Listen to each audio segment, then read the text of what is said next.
Chapter 973. The latest chapter of this book is not finished yet. For more exciting content, please scan the QR code below to download the app.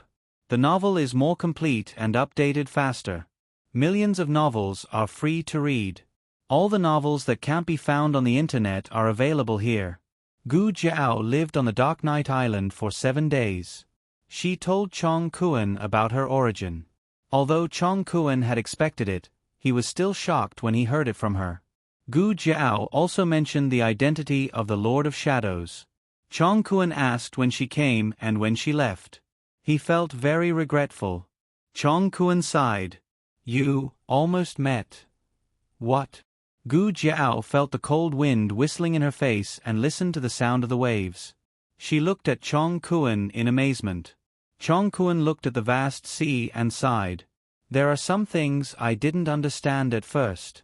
After listening to you, I probably know what the island master meant. In the organization, Gu Jiao violated the unforgivable rules and was hunted down by the organization. In order to save Gu Jiao, the Godfather deliberately let her get the small medicine box in an operation.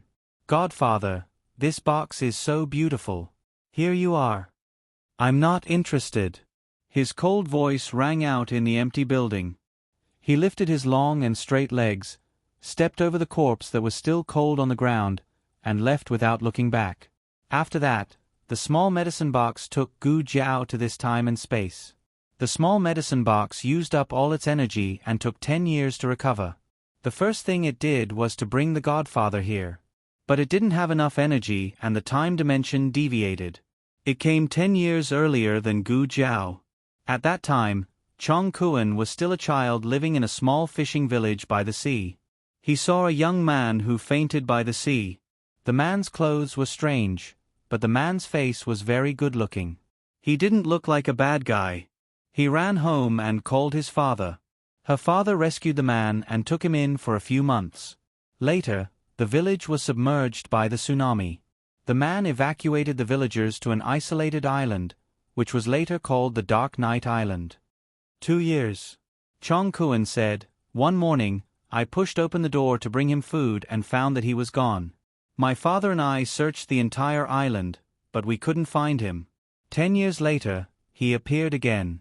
By then, I had already grown up. He brought me to create the Dark Knight clan. He said that he was going out to sea to look for someone, and that he hoped to meet him this time. You don't need me to tell you the result. He returned empty-handed. When he came here for the 3rd time, he didn't mention anything about looking for people anymore.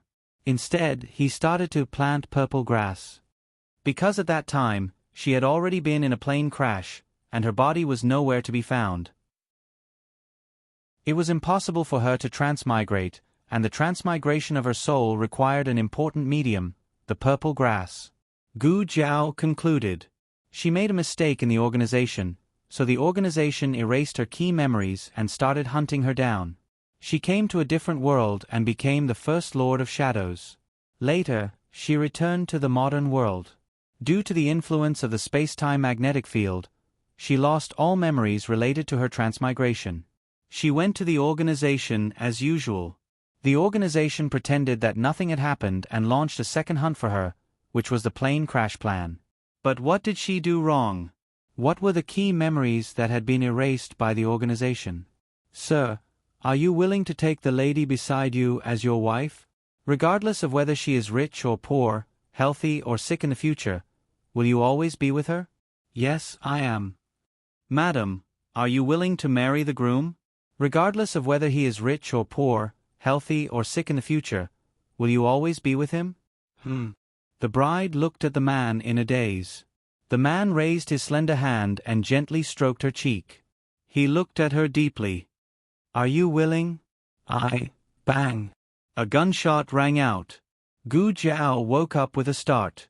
She sat up on the bed vigilantly and reached for the gun under the pillow.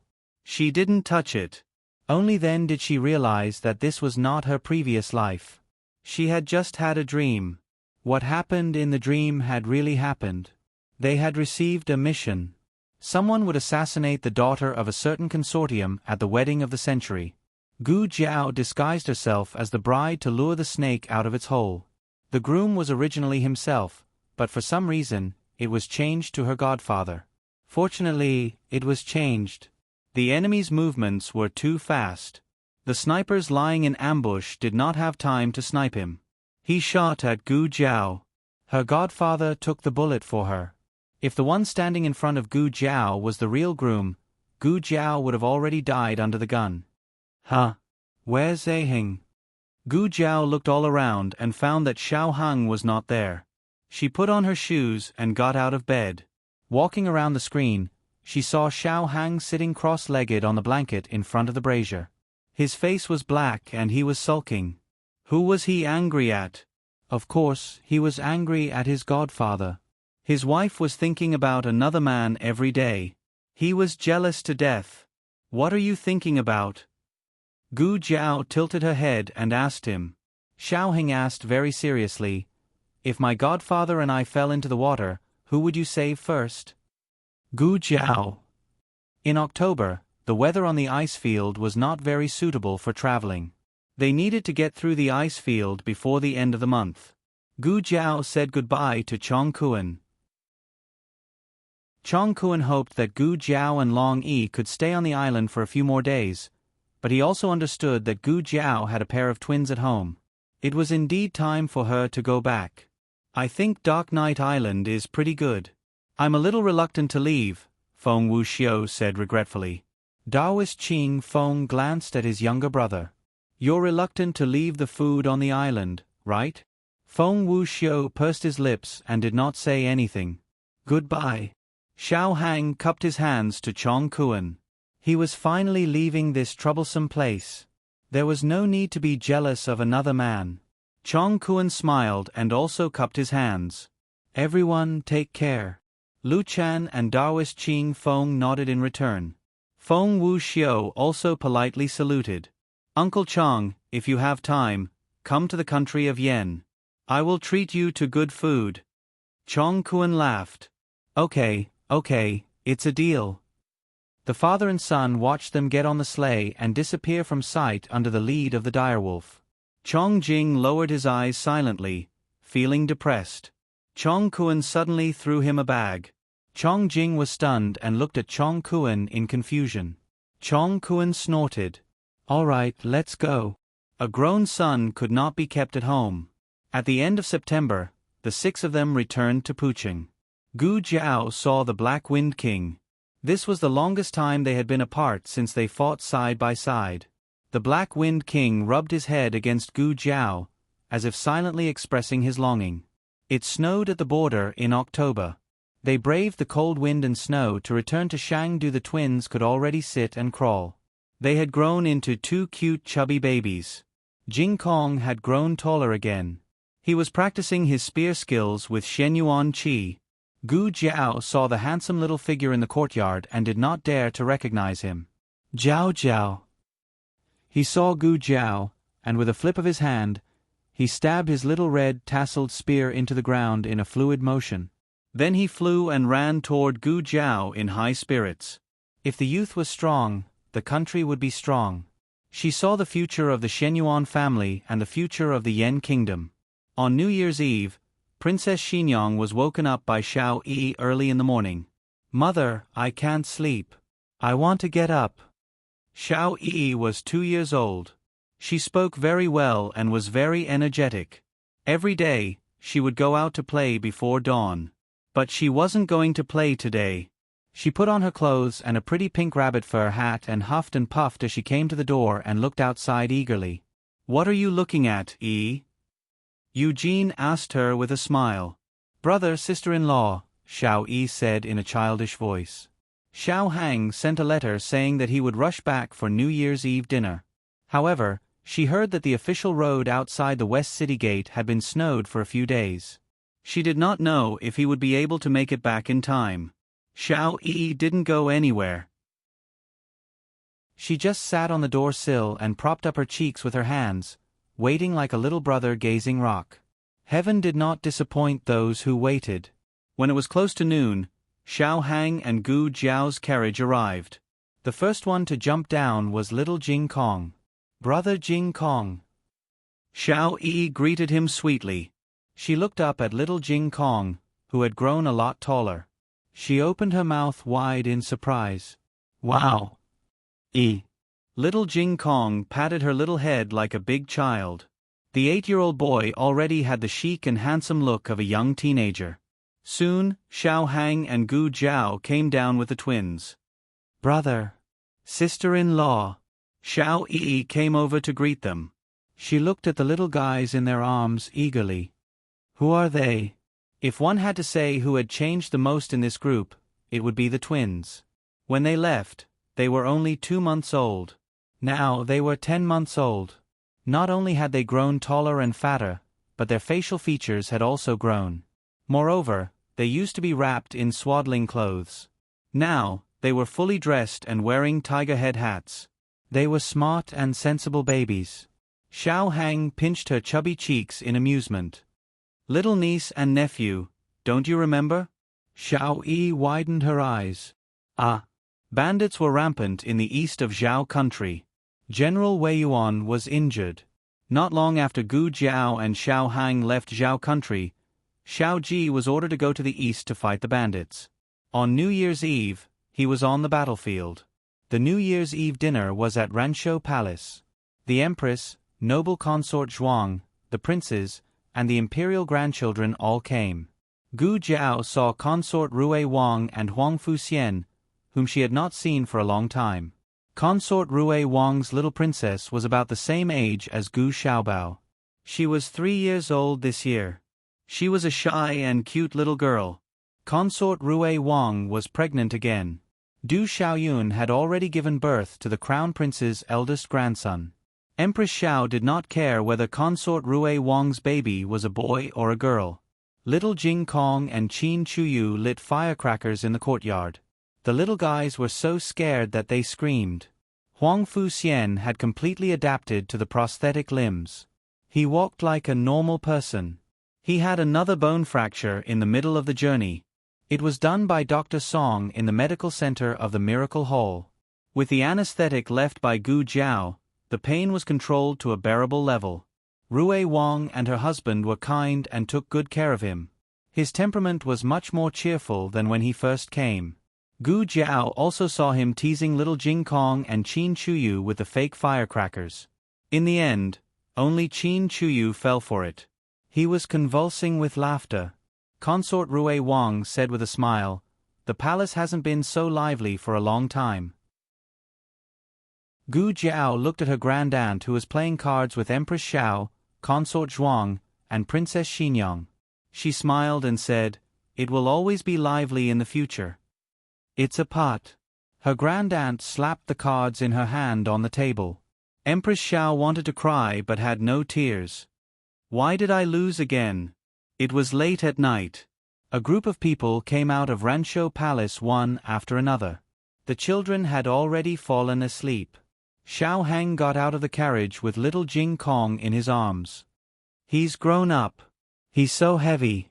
It was not until they entered the courtyard and put little Jing Kong on the soft bed that the scheming little monk hummed and said, "I'm not heavy. It's because you're not strong enough."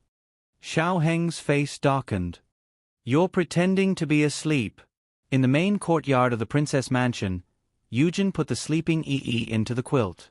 She turned to Princess Xinyang and said, "Princess, you should rest early." Princess Xinyang stood in front of the window, quietly looking at the endless night. "Princess." Yujin came to her side and looked her up and down. "What's wrong? Do you miss the Marquis?" In the past, if Yujin asked this, Princess Xinyang would mercilessly say, "How could I miss him?"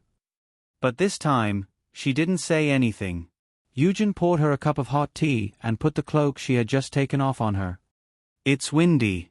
Princess Xinyang took the teacup in her hand and said to Yujin, "Yujin." "Yes." Yujin looked at her and waited for her to continue. "Forget it. It's nothing." She gave up. Yujin had served her for many years. How could she not know what she was thinking? "Princess, are you missing the Marquis?" The Marquis was such a good person. Few women wouldn't be tempted by him. The princess wasn't tempted before because she was sick. But since the Marquis killed Queen Liang, the princess's condition improved a lot. Plus, the Marquis had done everything for the princess. Something must have sprouted in the princess's heart. But the princess didn't know how to like someone. The princess always thought that her tolerance for the Marquis was because the Marquis was the child's father. She allowed the Marquis to come and go in the princess' residence to comfort the crying Eugen looked at her steadily. "Princess, go find the Marquis." "What?" She was stunned. Eugen sighed. "Don't you want to understand your heart?" She opened her mouth. Eugen smiled. "Go find the Marquis. The moment you see him, you will know the answer in your heart." Digression: Xinyang and Xiao Ji's sweet story after the two of them, it's Jing Kong and Lu Yixing's. You always say that I forgot about Lu Yixing. I'm so wronged. Shouldn't I write it according to the time? The latest chapter of this book is not finished yet. For more exciting content, please scan the QR code below to download the app. Novels are updated faster. Millions of novels are free to read. Novels with content that can't be found online are all available here. https://www.zhbqg.com/896428286/10434539. HTML Genius remembered the website address in 1 second. www.zhbqg.com Biku Gu mobile reading website, zhbqg.com. Chapter 974. The latest chapter of this book is not finished yet. For more exciting content, please scan the QR code below to download the app. Novels are updated faster. Millions of novels are free to read. Novels with a deeper meaning that can't be found online are all available here. Every New Year's Eve, they had to stay up late, but it was impossible for them to stay up all night. After midnight, the firecrackers in the capital gradually subsided, and the princess residence fell into silence. Gu Jiao finished washing up and came out of the bathroom. Xiao Hang was still awake and was sitting on the bed reading a book. When the princess residence was first built, fire tunnels were dug under the courtyards to connect to the caves outside. Every winter, they only needed to burn firewood at the caves to let the heat flow into the house through the fire tunnels. It was commonly known as the Earth Dragon heating system. The house was very warm. Xiao Hang leaned against the head of the bed with one leg stretched out lazily and the other bent casually. He was only wearing a thin set of white pajamas. The collar of the pajamas was slightly open, revealing his exquisite collarbone and his sexy Adam's apple. Even his Adam's apple was so beautiful. He was very focused, and people couldn't help but feel an aura of abstinence. Gu Jiao's eyes were fixed on him. Xiao Hang flipped a page of the book and continued to pose as if he didn't know that she was here. Gu Jiao, who didn't know anything, was almost drooling. Her husband was so handsome at all times. She really wanted to pounce on him. Wait. There was a baby in the house. Gu Jiao looked at the cradle at the side. It was empty. Where's the baby? She asked Xiao Hang in a daze. Oh, you're done washing up. Xiao Hang seemed to have only just noticed her arrival. He gracefully and calmly closed the book. His slender fingers were like jade as they landed on the book, turning the high-quality watercolor paper into scraps of grass and wood. Gu Jiao swallowed her saliva. Xiao Hang turned his head slightly. The angle was perfect. He looked at her gently and said without changing his expression, Jing Kong said that he wants to sleep with his little nephew and niece. I brought the baby over. The nanny will be on duty at night. Don't worry. Her husband's voice was also so pleasant to the ears. It was so soft and numbing that it could make one's ears pregnant. Gu Jiao came to the bed, bent her knees, and climbed onto the bed. She propped herself up with one hand and moved closer to him, while her other hand took away his book. Xiao Hang looked at her helplessly, smiled, and asked, What's wrong? Gu Jiao said seriously, I want to eat you. Xiao Heng's lips curled up. He held back his smile and looked at her calmly. Didn't you say you were sleepy in the carriage? Gu Jiao shook her head vigorously. I'm not sleepy now. Xiao Heng's cold fingertips gently pressed against her moist lips. He said in a hoarse voice, You said it. And Gu Jiao opened her eyes wide and nodded. Xiao Heng caressed her delicate cheeks. He turned over and pressed her under his body. He lowered his head and kissed her lips. You're not allowed to sleep tonight. Their intimate movements only stopped when it was almost dawn. Gu Jiao was like a satisfied little lazy cat. She lay in his arms and fell asleep. Xiao Heng looked at the person in his arms dotingly. He couldn't help but kiss her red and swollen lips. Then, he hugged her and fell asleep with her. The two of them slept until the sun was high in the sky. Xiao Heng woke up first. He vaguely felt that someone was pressing down on the quilt. He moved his body and slowly opened his sleepy eyes. Who would have thought that what he saw was an adorable little head? He was shocked on the spot and instantly woke up. He recognized his little sister. Xiao Yi was sitting cross-legged on the quilt. She was holding her little pillow in her arms. She held her chin with one hand and looked at her brother without blinking. Seeing this scene early in the morning, Xiao Heng was so scared that he broke out in a cold sweat. He hurriedly lifted the quilt and looked inside. Fortunately, he was afraid of catching a cold before going to bed, so he and Gu Jiao put on clothes. He composed himself and sat up from the blanket. He tucked Gu Jiao, who was still sleeping soundly, in the corner and asked Xiao Yi, Why are you here? And you're holding this? He was referring to her little pillow. Xiao Yi said in a cute voice, Because from today onwards, I'm moving in with Gidge and sister-in-law. He frowned strangely. What do you mean? Xiao Yi stood up and stood upright on the bed. She bowed deeply to Xiao Heng. Mother went to find father. I'll ask Gidge and sister-in-law to take care of me in the future. Xiao Heng. On the first day of the new year, his mother, who had followed the rules all her life, actually left the whole family to look for her husband. What was wrong with this world? It rarely snowed in the eastern part of Zhao country. This year was an exception. In addition, there was war and natural disasters. The common people's lives suddenly became difficult. Princess Xinyang traveled incognito. She sat in an inconspicuous carriage. From time to time, she would open the window to look at the scenery along the way. The closer they got to the border, the more desolate the streets were. The doors of the shops were closed. Common people begged on the streets and alleys. Some had even frozen to death. Princess, don't look. Eugene advised. Princess Xinyang sighed. So this is how war is fought? She was a noble princess of the imperial family. She grew up in the capital. Her fief was also the most prosperous and stable place in Zhao country. She had never personally experienced the cruelty of war. Eugene closed the window for her. She knew that although the princess looked unreasonable, she was actually kind-hearted. At first, when they met the disaster victims, the princess would always be generous.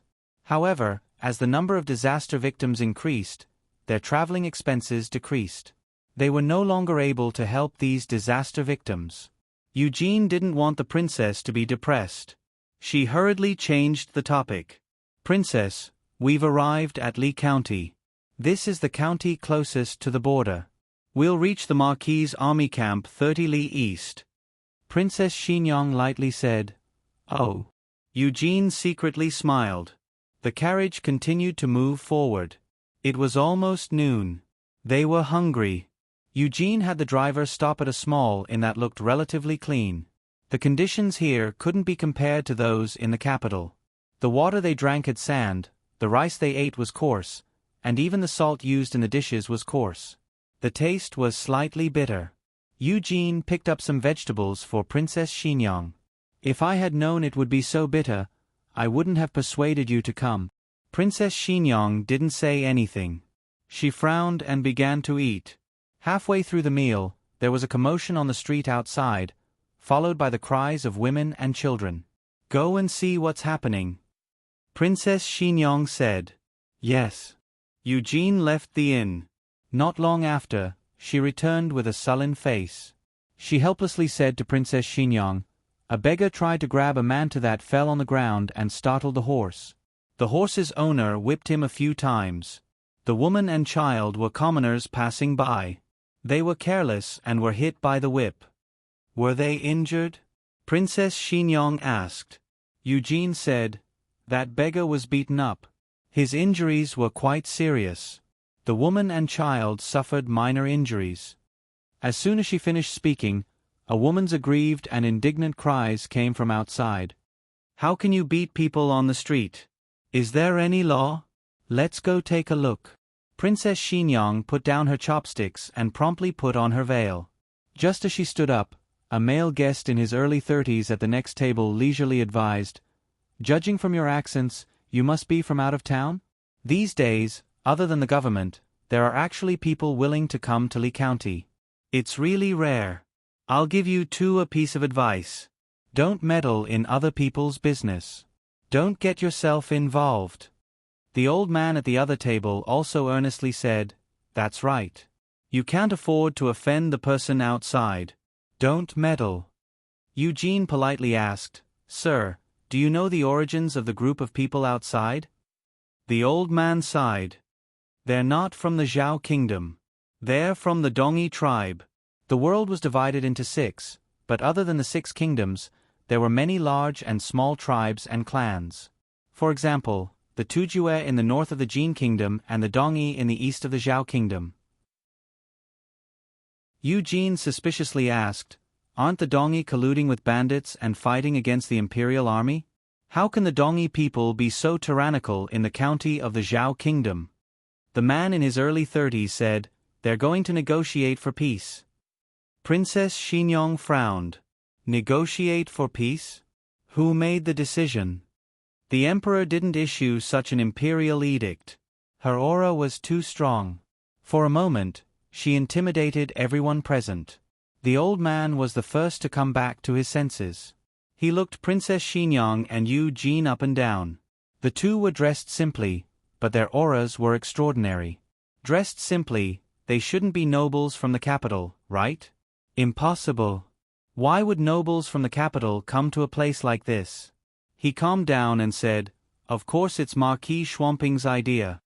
Eugene refuted, "Why would Marquis Xianping negotiate for peace with a small barbarian tribe? Flattening their tribe is Marquis Xuanping's style." The old man didn't answer. Instead, it was the man in his early 30s who spoke. He sneered and said, "Isn't this because the Dongi offered a beauty to Marquis Xianping? It's said that she's the pearl of the Dongi tribe, the king of Dongi's favorite daughter. The little princess of the Dongi tribe is sitting in the carriage escorted by the group of people outside. Now you know why I stopped you from sending you to your deaths, right?" Eugene looked at her mistress worriedly. Princess Xingyang's eyelashes trembled. Her body emitted a bone-chilling coldness. Eugene looked at them and said seriously, "Marquis Xianping already has a wife. He won't do anything to betray Princess Xingyang." The man smiled. "Marquis Xianping is naturally dissolute. His relationship with Princess Xingyang has long been distant. Moreover, the little princess of the Dongi tribe is really beautiful. No man can resist her." Princess Xingyang left with a dark face. Madam. Eugene took out a piece of silver from her purse and placed it on the table. She hurriedly chased after her mistress. The old man and the young man both looked at the silver and paused for 3 seconds. They stood up at the same time and wanted to take the silver for themselves. The waiter quickly came over and stuffed the silver into his pocket before the two of them could do so. Then he took out a dozen copper coins and ran to the counter. "Shopkeeper, the bill is over there." The old man and the man curled their lips in disappointment. The Dongi people left, the woman and the child left, and the injured beggar was helped down by his companions. Princess Xingyang looked at the empty street, and the nameless fire in her heart burned even more fiercely. She lifted her dress and got into the carriage. Eugene followed her, trembling with fear. She sat down beside her and asked tentatively, "Princess, don't take it to heart. They don't know the Marquis. They made it up." Princess Xinyang said coldly, "Does his character need to be made up?" Eugene laughed dryly. "That's because you didn't get along with him before. You didn't want to be a real couple with him, right?" Princess Xinyang said coldly, "I didn't say I wanted to start over with him." Eugene whispered, "Oh. Then, according to what you said, it's not too much for the Marquis to mess around outside." Princess Xinyang glared daggers at her. Eugene's hair stood on end. She hurriedly said, "But he definitely won't do that." Princess Xinyang closed her eyes. "Let's go." Eugene whispered, "Are we going back to the barracks?" Princess Xinyang said lightly, "Back to the capital." Eugene's expression changed. "Princess." Princess Xinyang leaned back against the cushion again and closed her eyes to rest. "I've made up my mind. No need to say more." "Yes." Eugene braced herself and agreed. What a pity. She was only one step away from seeing the Marquis. Why did something like this happen? The coachman turned around and went back. Eugene tried to persuade her several times, but Princess Xinyang was determined not to change her mind. It wasn't strange. It wasn't easy for the princess to put down her pride and come all the way to the border. Suddenly hearing such news, she couldn't help but want to retreat. "Marquis, oh Marquis, it's not that I don't want to help you. It's heaven's will." But just as the carriage was about to leave Lee County, something unexpected happened. When they went to the post station to change horses, they met the group of Dongi people and took a fancy to the same horse. The Dongi princess walked out of the carriage with a veil on her face. The young girl's body was slender and elegant. She exuded a youthful vigor from head to toe. She also had a pair of moving eyes. They were spirited and bright. No wonder she was the #1 beauty of Dongi. Princess Xinyang wore a bamboo hat and a long veil. Only a faint outline of her face could be seen. Her face couldn't be seen clearly. Just like that, the two women met at the courier station. The Dongi princess said arrogantly, "I want this horse. You can choose another one." Princess Xinyang said seriously, "Everything is first come, first served. I want it first. You can choose another horse." The Dongi princess chuckled, "Does first come first get first served? I have plenty of silver. Whatever you pay, I'll pay double." Princess Xinyang's eyes were cold. "So what if you're rich? So what if you're young? Do you think I don't have silver? What does being young have to do with that? This person's words are so strange." The Dongi princess looked at her suspiciously. She stretched out her hand and snorted, "If you have silver, take it out." Eugene whispered to Princess Xinyang, "Princess, we're almost done with the investigation." The Dongi princess said to the post station's deputy, "Return her silver. I'll buy the horse." "Yes. Yes." The deputy couldn't afford to offend Marquis Xianping's sweetheart. He hurried forward and returned the 2 ingots of silver to Eugene. Princess Xinyang's aura exploded. "You dare!" The post-house officer shuddered in fear. The Dongi princess said angrily, "Why are you so fierce? Do you know who I am?" Princess Xinyang said sarcastically, "I know. The Dongi princess who threw herself at Marquis Xianping. You're just a small tribe.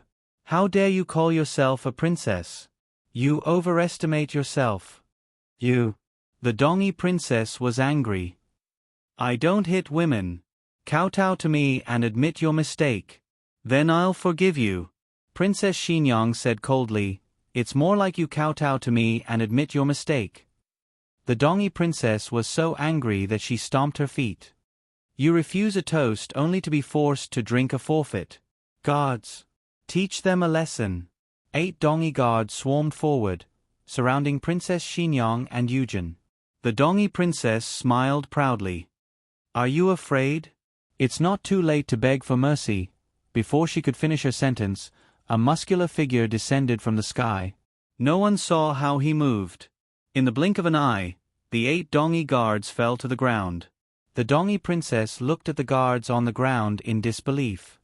"This is impossible. What kind of sorcery did you use?" Everyone, attack!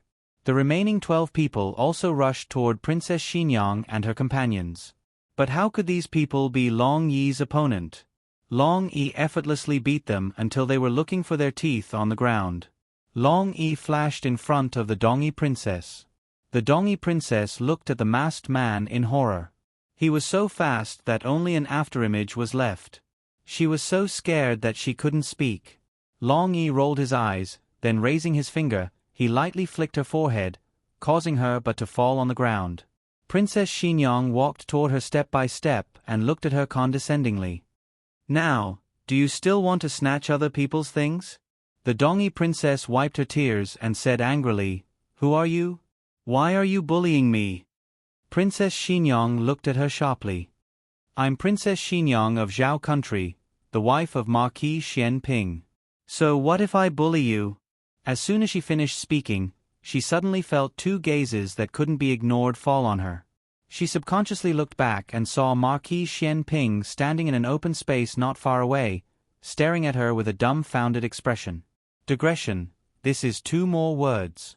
The latest chapter of this book is not finished. For more wonderful content, please scan the QR code below to download the app. Novels are updated faster. Millions of novels are free to read. Novels with connotations that can't be found on the internet are all available here. https://www.zhbqg.com/89642-8264286/1043317773. HTML Genius memorized this site's address. www.zhhbqg.com Bikuj mobile reading website. zhhbqg.com.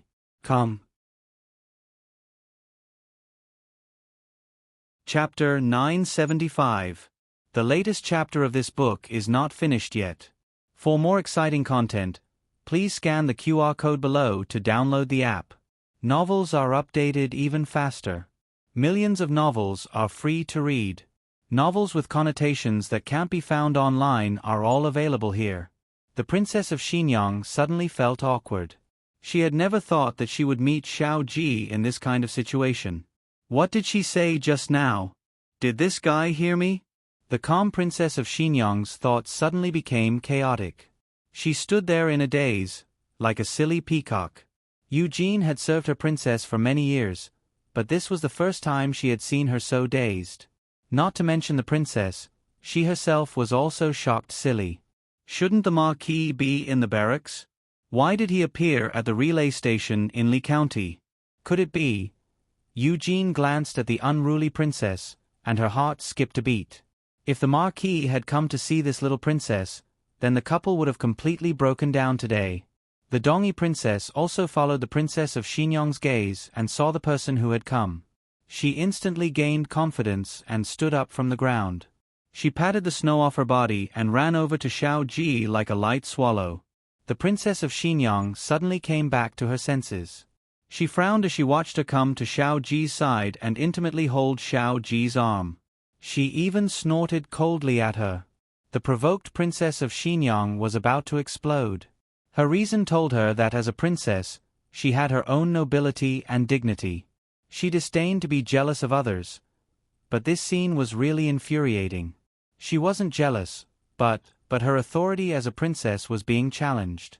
Yes, that was it. The daughter of a small barbarian clan dared to be so tyrannical in the territory of the Zhao country. This was intolerable. Seeing this scene, Yu Jin's eyes quickly widened.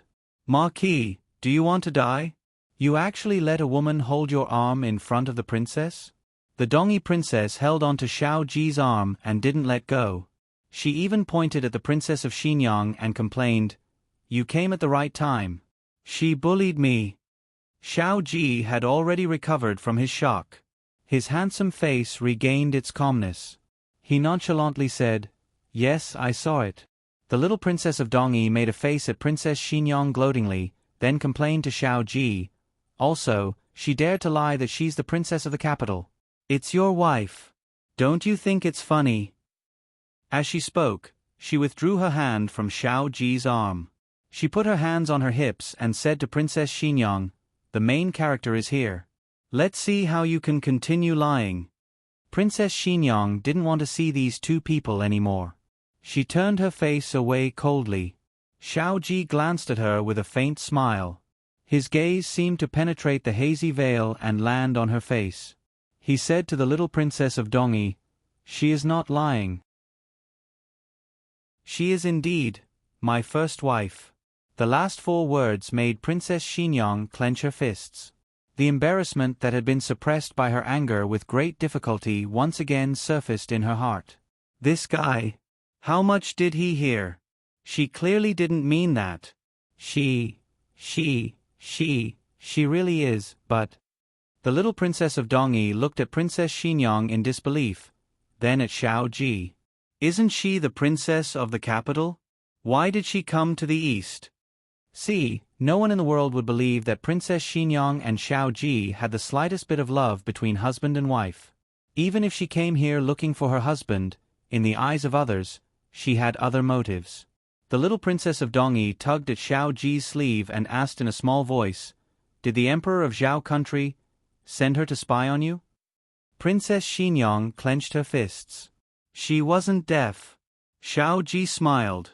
"Get on the carriage first." The little princess of Dongyi looked at Princess Xinyang, snorted, and turned to leave. Xiao Ji suddenly reminded her meaningfully, "Don't be too arrogant. There's nothing great about being young." The little princess of Dongyi frowned. She clearly didn't understand why Xiao Ji said the same thing as that woman. Princess Xinyang was even more embarrassed. She wished she hadn't said those words. "Yujin, let's go." With a cold face, she didn't look at Xiao Ji and walked past him. What no one knew was that the moment she brushed past him, her heart suddenly tensed up. It was a very strange feeling. She was probably afraid that he would try to stop her and say something that would embarrass her. In the end, he didn't. He was very well behaved. Princess Xinyang squeezed her handkerchief and walked out of the courier station without looking back. Xiao Ji also came out. The two stood at the entrance of the courier station. There was a carriage's distance between them. Princess Xinyang looked straight ahead. Xiao Ji's hands were stuffed in a fox-fur handkerchief. He was tall and straight, like a pine tree or a bamboo tree. As long as this person didn't speak, he would be the most noble and elegant man in Zhao country. He turned to look at Princess Xinyang and said with a faint smile, "Get on." Princess Xinyang still didn't look at him. She said coldly, "I have my own carriage." Xiao Ji glanced at her carriage and said, "Are you sure?" Princess Xinyang didn't understand and frowned. She turned to look at her own carriage. Then, she almost vomited blood from anger at the scene she saw. Long Yi's charcoal pencil had rolled under the wheel. In order to take it out, Long Yi had to take off the wheels of the carriage. Xiao Ji said calmly, "Or if you want to sit in Chong Jing's carriage, that's fine." Coincidentally, at this time, Chong Jing drove a majestic carriage over. Princess Xinyang didn't say anything and got on the carriage. As soon as she sat down, the curtain of the carriage was lifted. She thought it was Yujin, but when she looked carefully, it was actually Xiao Ji. Princess Xinyang's face darkened. "Don't you have your own carriage?" Xiao Ji's lips curled. "This is my carriage." Princess Xinyang coldly said, "Just now you said it was Chong Jing's." Xiao Ji sat down beside her and lazily brushed his lower hem. He said, "It's also mine." Princess Xinyang didn't want to pay attention to him. The people of the relay station were used to seeing the wind. It didn't matter if she was a real princess or not. In short, since she was able to sit in the same carriage as Marquis Xianping, they couldn't afford to offend her. They hurriedly prepared a new carriage for Yujin. Long Yi didn't need a carriage. He could fly over eaves and vault over walls. The carriages at the border were majestic. The horses looked more murderous, but it didn't mean that the interior was luxurious. There wasn't even a charcoal brazier inside the carriage. The cold wind came in through the window that couldn't be closed. Princess Xinyang's hands and feet were ice cold. She raised her hand and tightened the cloak on her body. Xiao Ji handed her a warm hand warmer. "I don't want it," she said. Xiao Ji took back the hand warmer. There was no change in his mood. It was as if her coldness and refusal were normal for him. The carriage quieted down. Princess Xinyang was in a fit of anger. After walking for a while, she remembered that she hadn't said where she was going. She asked, "Where are we going?" "The military camp," Xiao Ji said. "I'm going back to the capital," Princess Xinyang said indifferently. Xiao Ji leisurely leaned against the window behind him and looked at her with amusement. He asked, "What? Are you feeling wronged? Weren't you quite domineering when you were bullying people just now?" Princess Xinyang glared at him coldly. Xiao Ji narrowed his eyes. "Qin Fengwan, can I understand your current behavior as, you're jealous?" Princess Xinyang refuted without hesitation, "I'm not. Who would be jealous of you? What does it have to do with me who you marry and who you provoke outside?" Xiao Ji raised his eyebrows. "Oh." Princess Xinyang turned her face away with a cold expression. After that, neither of them spoke. The carriage was so quiet that only the whistling of the cold wind could be heard. Xiao Ji was thinner than when he was in the capital, and his lips were also a bit pale. The memorial sent back to the capital didn't mention how difficult the battle was, but since it had reached the stage of peace negotiations, Princess Xinyang knew that the soldiers at the border must have experienced a terrifying consumption of energy and the flames of war. Xiao Ji must be injured. Halfway through their journey, snow started falling. Princess Xinyang was worried about Yujin and lifted the curtain to look back. Not only did she see Yujin's carriage, but she also saw the little princess of Dongyi. She swallowed the words, "Are you injured?" that were on the tip of her tongue. The heavy snow slowed down their speed, and the 2-hour journey lasted until the sky turned dark. The carriages stopped at the entrance of the military camp. Chongjing jumped off the carriage. "We're here." Xiao Ji looked at Princess Xinyang as if waiting for her to get off the carriage first. Princess Xinyang didn't move. "You get off first." Xiao Ji glanced at her. He took off his cloak and covered her with it. "I don't." Before she could finish her words, Xiao Ji suddenly leaned over and wrapped his arms around her, carrying her in his arms. Her entire body stiffened. Xiao Ji said, "Chongjing, go get some hot water." "Oh." Chongjing obediently went. Xiao Ji covered her tightly with his cloak, not even exposing her feet. But the moment he carried her up, she still saw the big hole in the car window with her sharp eyes. Earlier, he had been leaning against the window. Was he using his back to block the hole? After getting off the carriage, the cold wind poured in. He lowered his chin and closed the gap in the cloak. Her face was covered by the cloak. She leaned against a firm chest that was beating like a drum. His clothes were cold, but his breath was hot. It seeped through the layers of clothes and slowly spread to her face. The soldiers in the military camp saw Marquis Xian Ping carrying someone back. They were all stunned. "Who is the Marquis carrying? The little princess of Dongyi?" a soldier asked. Another soldier said, "It's probably her. Other than her, no one can get close to the Marquis these days." Princess Xinyang's heart was drenched with cold water. She raised her frozen arm and pushed him. "Put me down." Xiao Ji didn't put her down. Instead, he carried her into his own tent. It was hard at the border.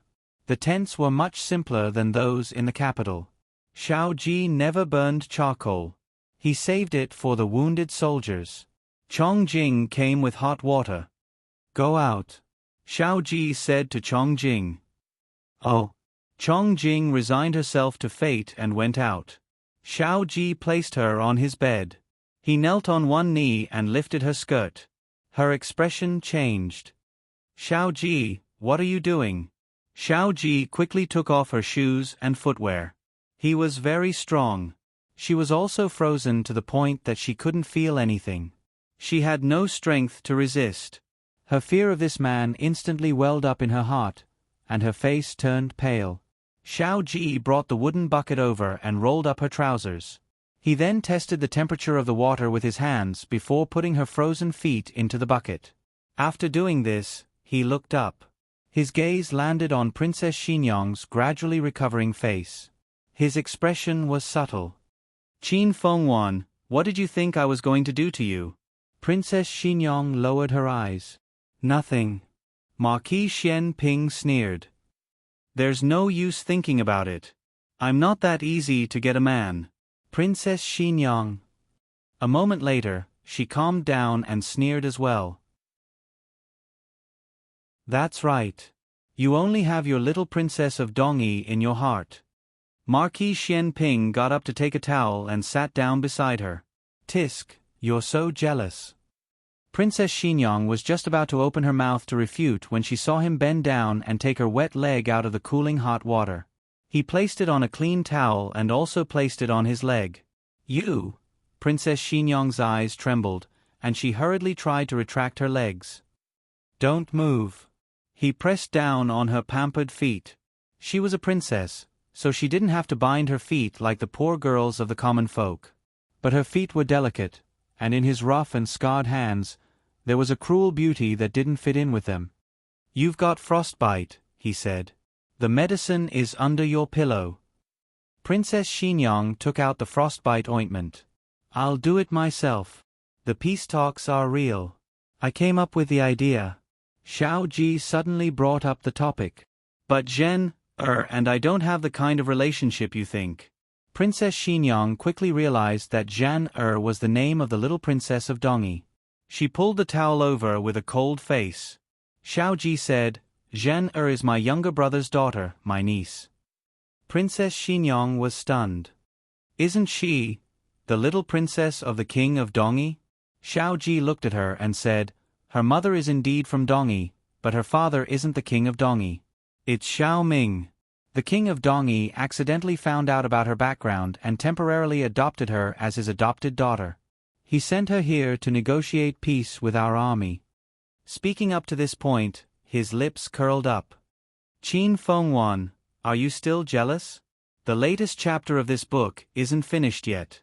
For more exciting content, please scan the QR code below to download the app. The novel will be updated even faster. Millions of novels will be read for free. Novels with connotations that can't be found online are all available here. https://www.zhbqg.com/89642_896/1043133706. HTML Genius memorized this website's address in 1 second. www.zhbqg.com Biku Gu mobile reading website, zhbqg.com. Chapter 976. The newest chapter of this book is not finished yet. For more wonderful content, please scan the QR code below to download the app. Novels are updated even faster. Millions of novels are free to read. Novels with connotations that can't be found online are all here. Little Princess. The Imperial Guard's voice came from outside the tent. Get out of the way. I want to see the Marquis. The little princess of Dongyi said unruly and willfully. Princess Xinyang looked at Xiao Ji. Xiao Ji took the towel and medicine from her hand and unhurriedly wiped off the water droplets and began to apply the medicine again. Zhen. Princess Xinyang opened her mouth and said, she wants to come in. She can't come in. Xiao Ji indifferently said. She dipped her fingertips in the medicine and evenly applied it to her frostbite. This kind of medicine was very effective. The only flaw was that the color was not good and it was very sticky. It was not easy to wash it off. Princess Xinyang's fingertips were delicate and she loved to be clean. If she really washed it, she would definitely lose a layer of skin. Soon, the little princess of Dongyi stamped her feet and shouted, You dare to stop me? I think you're tired of living. In a moment, when the Marquis comes out, I'll let him deal with you. Princess Xinyang secretly looked at Xiao Ji. Xiao Ji seriously applied the medicine, but seemed to feel her doubts and sizing him up. He indifferently said, The military camp has its rules. The general's tent is not to be casually entered. He didn't spoil the little princess of Dongyi. Otherwise, his imperial guards wouldn't have the guts to stop her outside. But other people didn't know this. Seeing that he was quite tolerant of the little princess of Dongyi, they secretly had some guesses. Only Yu and Chong Jing came in. Xiao Ji said. Just as she finished speaking, Long Yi entered the room. Imperial guards. Imperial guards couldn't stop him. The medicine had already been applied. Xiao Ji pulled the quilt over her feet and said to Long Yi, "Are you hungry?" Long Yi said, "I'm hungry." Xiao Ji said to her, "I'll take Long Yi to eat something." "What do you want to eat?" Princess Xinyang asked. "What do you have here?" Xiao Ji laughed self-deprecatingly. "That's right, what's there in the military?" There was a snowstorm in the east, and the supplies couldn't be delivered smoothly. It was already good enough that they could eat their fill. "How could they be picky?" he said. "Take a rest first. I'll bring it to you later." "Marquis, why are you going out so late at night?" At the door, the guard looked strangely at Marquis Xianping, who was holding a bow and arrow and riding a tall horse. He did not understand why Marquis Xianping was dressed in martial attire in the middle of the night. Could it be a night raid on the enemy camp? But why was he alone? Spying on military intelligence? Then why did he bring a bow and arrows? Xiao Ji tightened his grip on the reins and said faintly, "Yes, I'm going out for a bit. No one is allowed to come within 100 steps of the barracks. Those who fail to dissuade them will be killed without mercy." "Yes." The guard cupped his hands and replied solemnly. Xiao Ji spurred his horse and disappeared in the flying snow. He was not going to spy on military intelligence, nor was he going to raid the enemy camp at night. Instead, he rode his horse into an old forest deep in the mountains and hunted a wild deer. At night, there was a steaming bowl of venison soup and steaming buns on Princess Xinyang's table. A few years ago, Princess Xinyang had started eating vegetarian food. After she became pregnant with Yi, she resumed eating a diet of meat and vegetables to supplement her nutrition. Yi had been weaned at 1 year old, so she stopped eating meat after she stopped feeding Yi. But in this bitter cold place, drinking more venison soup and eating more meat could better resist the cold. Princess Xinyang also understood this point. She silently picked up her bowl and chopsticks and began to eat. Thinking of something, she looked at Xiao Ji, who was sitting to the side and wiping his weapon. She asked, "You're not eating?" "I've already eaten," Xiao Ji said. After a few mouthfuls of venison soup, Princess Xinyang felt her entire body warm up. Her forehead was covered in a thin layer of sweat, and the tip of her nose was glistening. "How is it over here?" she asked.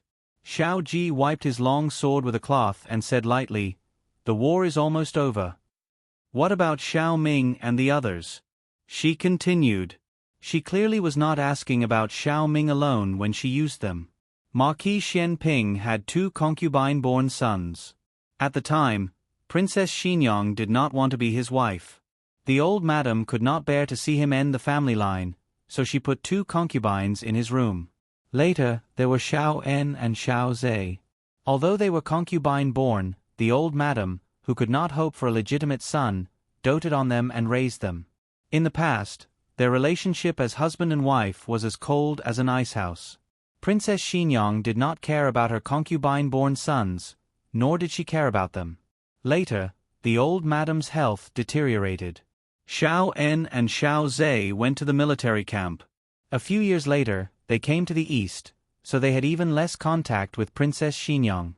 Xiao Ji said, "Xiao Ming was poisoned and is unconscious. The antidote is in the hands of the eastern barbarians. Xiao En and Xiao Zhe are guarding Donglin Pass." Princess Xinyang nodded. After muttering to herself for a moment, she said, "I always thought that Xiao Ming was only injured." Xiao Ji indifferently said, "The eastern barbarians are very cunning." At first glance, there was no abnormality. Half a month later, signs of poisoning gradually appeared. Princess Xinyang asked, "Did you agree to make peace with the eastern barbarians because of Xiao Ming's antidote?" Xiao Ji stopped wiping his sword. The Xiao family has never been threatened. Xiao Ming can die, but the backbone of the Zhao country's generals and soldiers cannot bend. Princess Xinyang felt the morale of a powerful army from his body. Her eyes moved and she asked, "Then why are you still delaying the troops?" Xiao Ji looked at the sword that was polished to its full potential. A cold light reflected in his pair of long and narrow phoenix eyes, making the bottom of his eyes pass through a layer of cold light. "Tomorrow, I am going to attack the eastern barbarians. You stay in the military camp and don't run around. Let Long Yi go with you." "No need." Xiao Ji put his sword back into its scabbard. Seeing that she had finished eating, he took the bowl and chopsticks out. Princess Xinyang looked at the simple and crude tent. Marquis Xian Ping could be said to have grown up in luxury. It was hard to imagine that he had suffered so much at the border. There were a few small holes in the tent. Fragments of moonlight and cold wind fell together. Suddenly, something covered those holes. Xiao Ji had repaired the tent. Princess Xinyang sat on the hard bed and listened to the voices of Xiao Ji and the soldiers talking outside. "Next time, don't do this again. It's very dangerous. If by any chance you fall into a trap set by the eastern barbarians, it would be troublesome." Princess Xinyang looked at the piece of roasted venison that Xiao Ji had left on the table for her. "Who is that person?" the soldier asked again. "My wife," Xiao Ji said. After that, the soldier didn't prattle again. Xiao Ji finished repairing the tent and returned to the military camp. Princess Xinyang asked with a normal expression, "Where did Long Yi go?" Xiao Ji answered, "He went to Chong Jing's tent. It's next door. Tonight you'll sleep here. Then you." "Of course I'll sleep here too." Princess Xinyang's eyelashes trembled slightly. Her lips moved a few times, but in the end, she didn't say anything about not letting him sleep with her. The military camp had limited supplies. The bed was cold and hard, and the quilt was thin and damp. Princess Xinyang's entire body was stiff as she lay beside him. Her hands and feet were ice cold. The atmosphere in the military camp was different from that in the capital. He was less frivolous and unruly, and more serious and fierce, like a general on the battlefield. For example, right now, he was teasing her.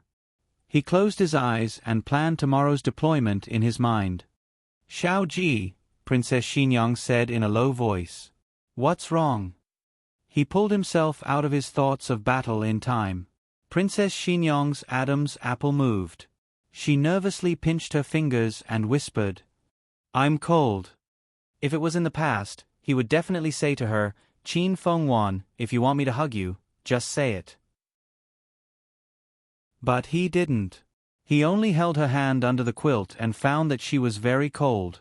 He moved the quilt on his side closer to her. "Are you feeling better now?" "I'm still cold," Princess Xinyang said.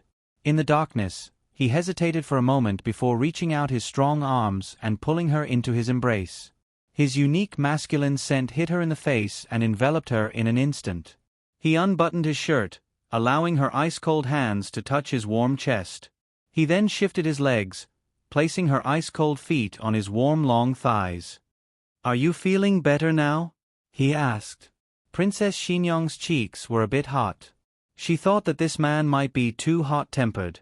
She nodded and answered very weakly, "Qin Feng Wan, don't move." "I'm not moving." "Your feet. The places with frostbite are so itchy." She couldn't help but rub against his calf.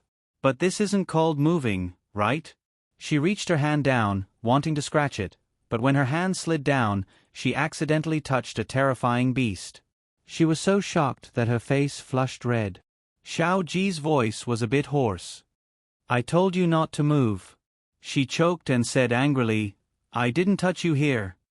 Xiao Ji stared deeply at her in the darkness and asked in a hoarse voice, "Qin Fengwan, have you recovered from your illness?" Princess Xinyang froze. Her illness of not being able to touch men. At this moment, she was being held in a man's arms without any gap. Her illness didn't flare up. No, it seemed like her illness did flare up. Her heart was beating very fast, thumping, thumping, as if she had barged into a little deer that kept bumping around. Her mind was buzzing, her mouth was dry, and she couldn't breathe. The latest chapter of this book is not finished yet. For more exciting content, please scan the QR code below to download the app. Novels are updated even faster. Millions of novels are free to read. Novels with connotations that can't be found online are all available here. https://www.zhbqg.com/896428266/1043075514. HTML Genius memorized this website's address in 1 second. www.zhbqg.com Biku Gu mobile reading website, m. zhbqg.com.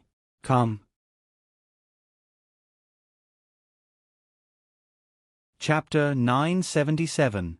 The latest chapter of this book isn't finished yet. For more exciting content, please scan the QR code below to download the app. The novel will be updated even faster. Millions of novels will be read for free. Novels with connotations that can't be found online are all available here. Although Princess Xinyang was already a mother, she wasn't as experienced as Gu Jiao when it came to relationships. In any case, Gu Jiao and Xiao Hang had been in the same boat through thick and thin for 4 to 5 years, seeing each other day and night and being intimate with each other. She was practically a blank in this aspect. In the past, she couldn't like any man, so she didn't understand what it felt like to be in a relationship between a man and a woman. Xiao Ji looked at her tense body through the inky night. Qin Fengwan, are you having a relapse again? Princess Xinyang clutched her thumping heart. She felt that her heart was about to jump out of her throat. The closer he got to her and the more he talked to her, the more she acted like this. Is this a relapse? Why does it seem more serious than before? Her heart was burning with panic. Xiao Ji's eyes darkened. He let go of her arm and pulled away from her. Princess Xinyang instinctively said, "Don't touch me. Go away." Xiao Ji's mind flashed with the words she would say to him every time he got close to her. In the end, he withdrew his fingers from her waist. The hot-bloodedness in his body gradually cooled down, and his entire person returned to the loneliness and coldness he had before the war. Princess Xinyang felt his avoidance. Just like on their wedding night, when she pressed the dagger against his chest and said those hurtful words to him, he did the same. Did he think she wanted him to go away? That's not it. She took a deep breath and decided to finish her sentence. "Don't.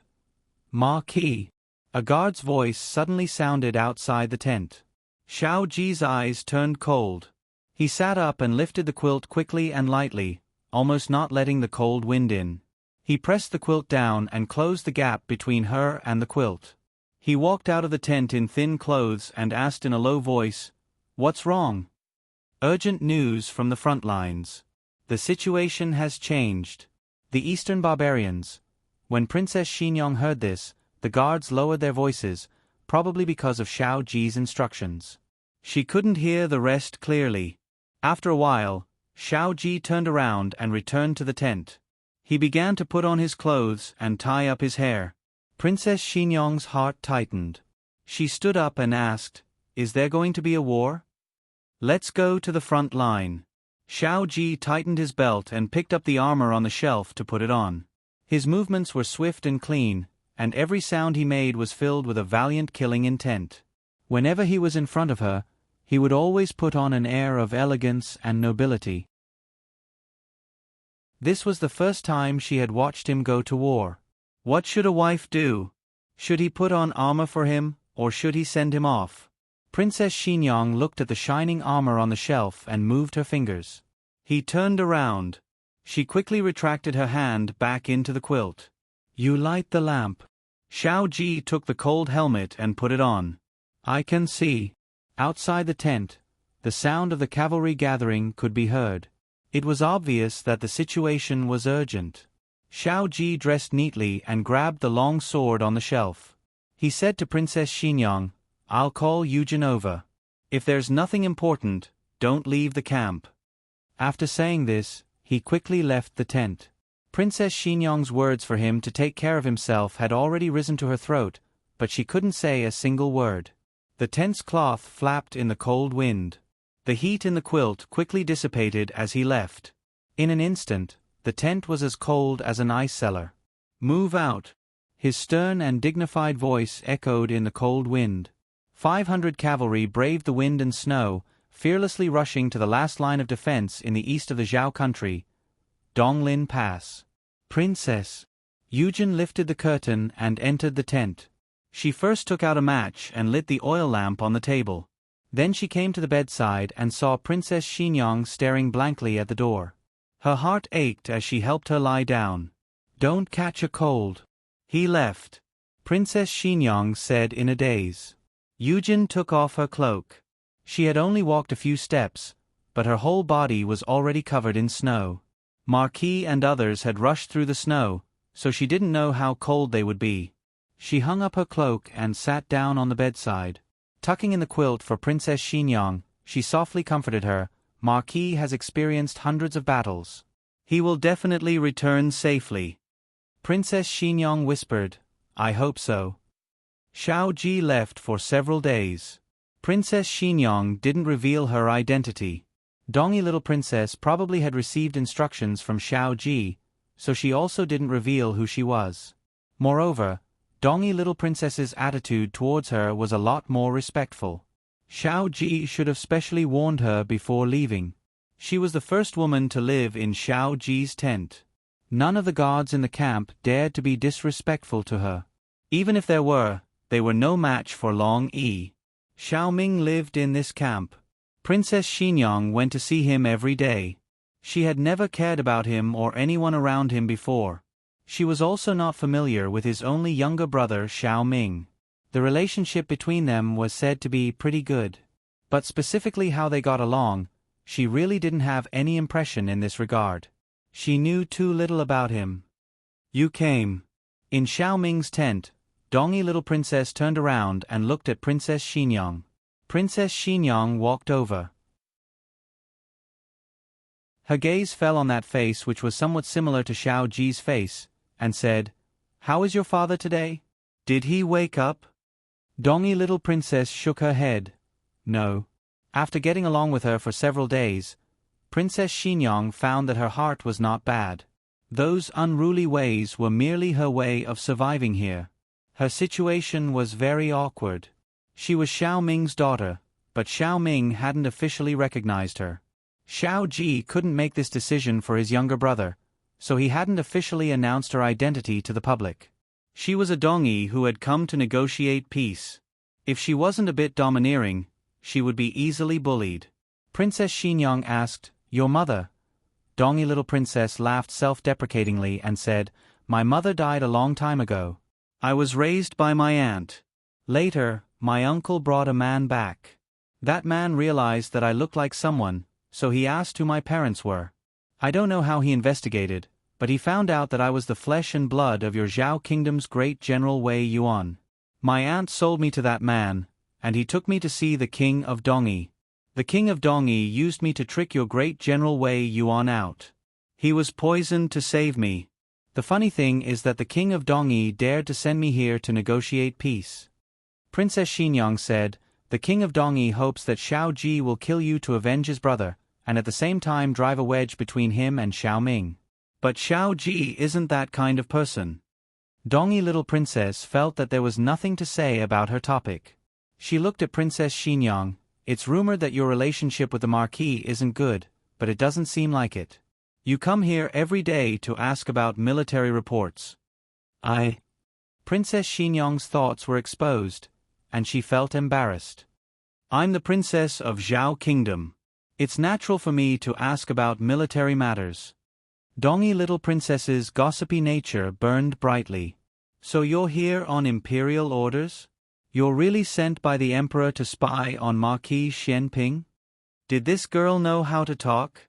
Had her relationship with Xiao Ji been so bad that the Dongi people knew about it?" Princess Xinyang was a little angry.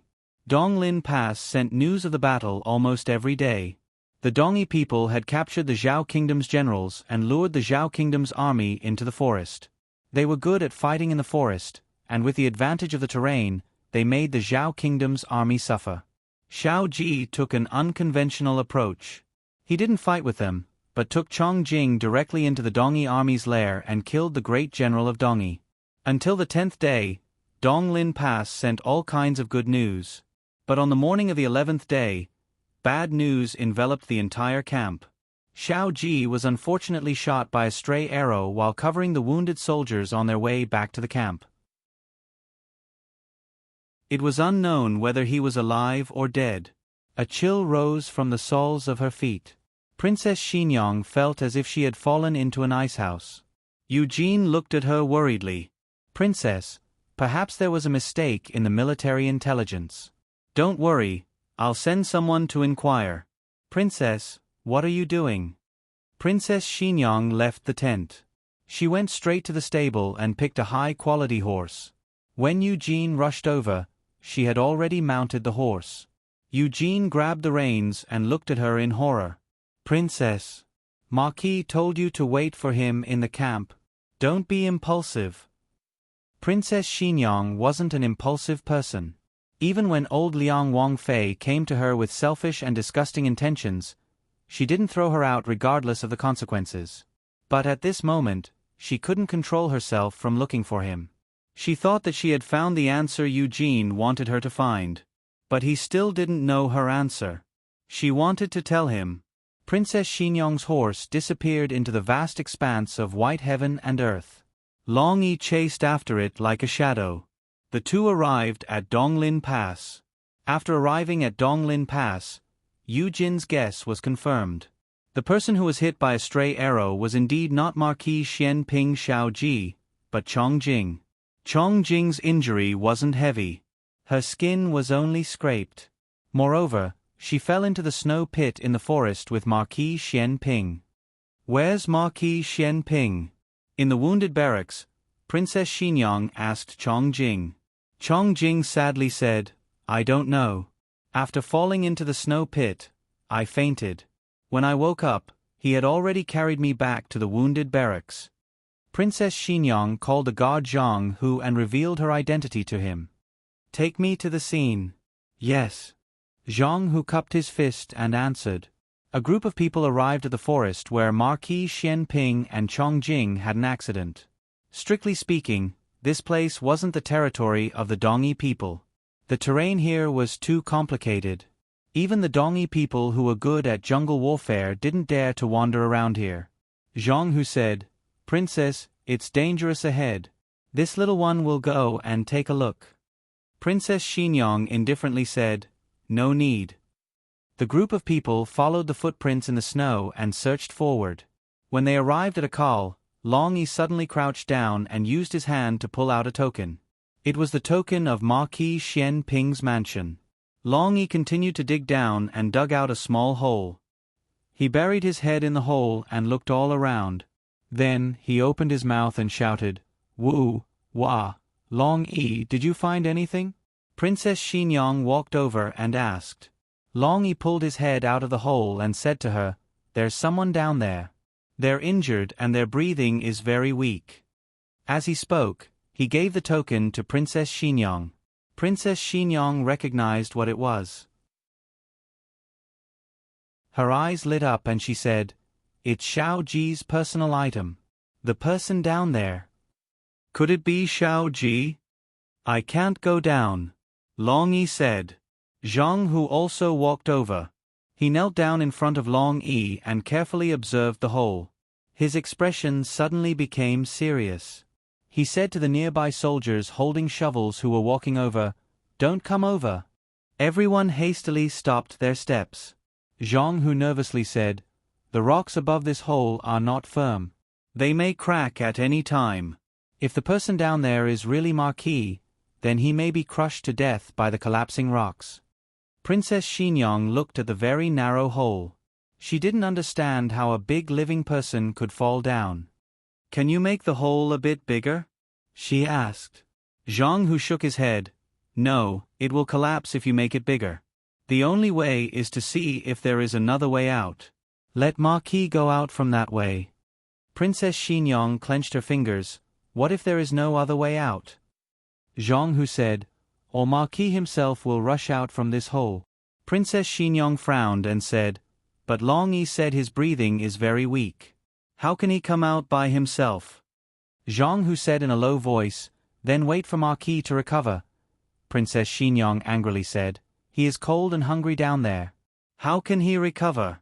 He will freeze to death in one day. Zhang Hu also felt wronged. It's not that he didn't want to save Marquis, but the situation was really difficult. Long Yi once again buried his head deep into the hole and stuck out his tongue. Lu, he couldn't go down. His neck was stuck. Zhang Hu was thinner than him, but he couldn't go down either.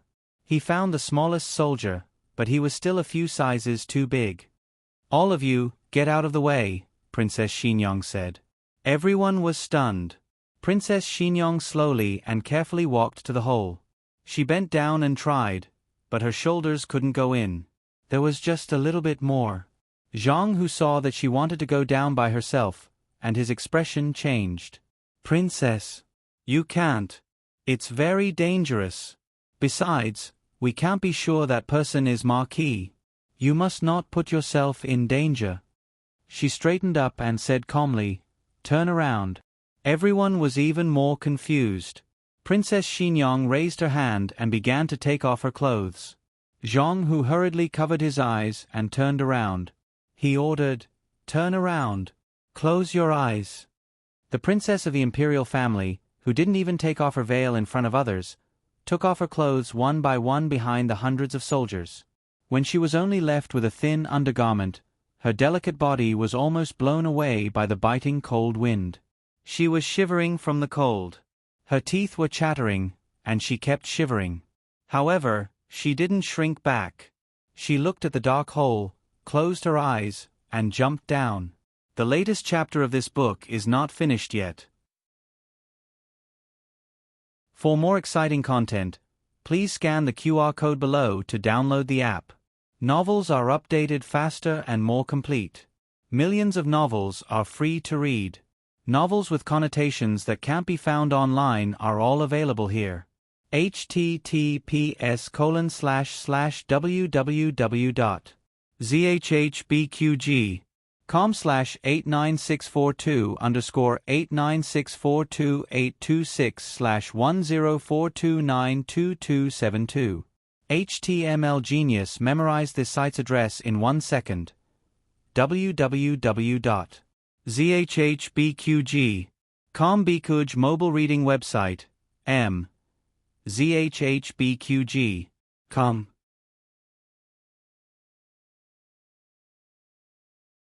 Chapter 978. The latest chapter of this book is not finished yet. For more wonderful content, please scan the QR code below to download the app. Novels are updated even faster. Millions of novels are free to read. Novels with connotations that can't be found on the internet are all here. The entrance of the cave was about the height of a person. When she was taking off her clothes, Long Yi did two things. First, he filled the hole with a lot of snow.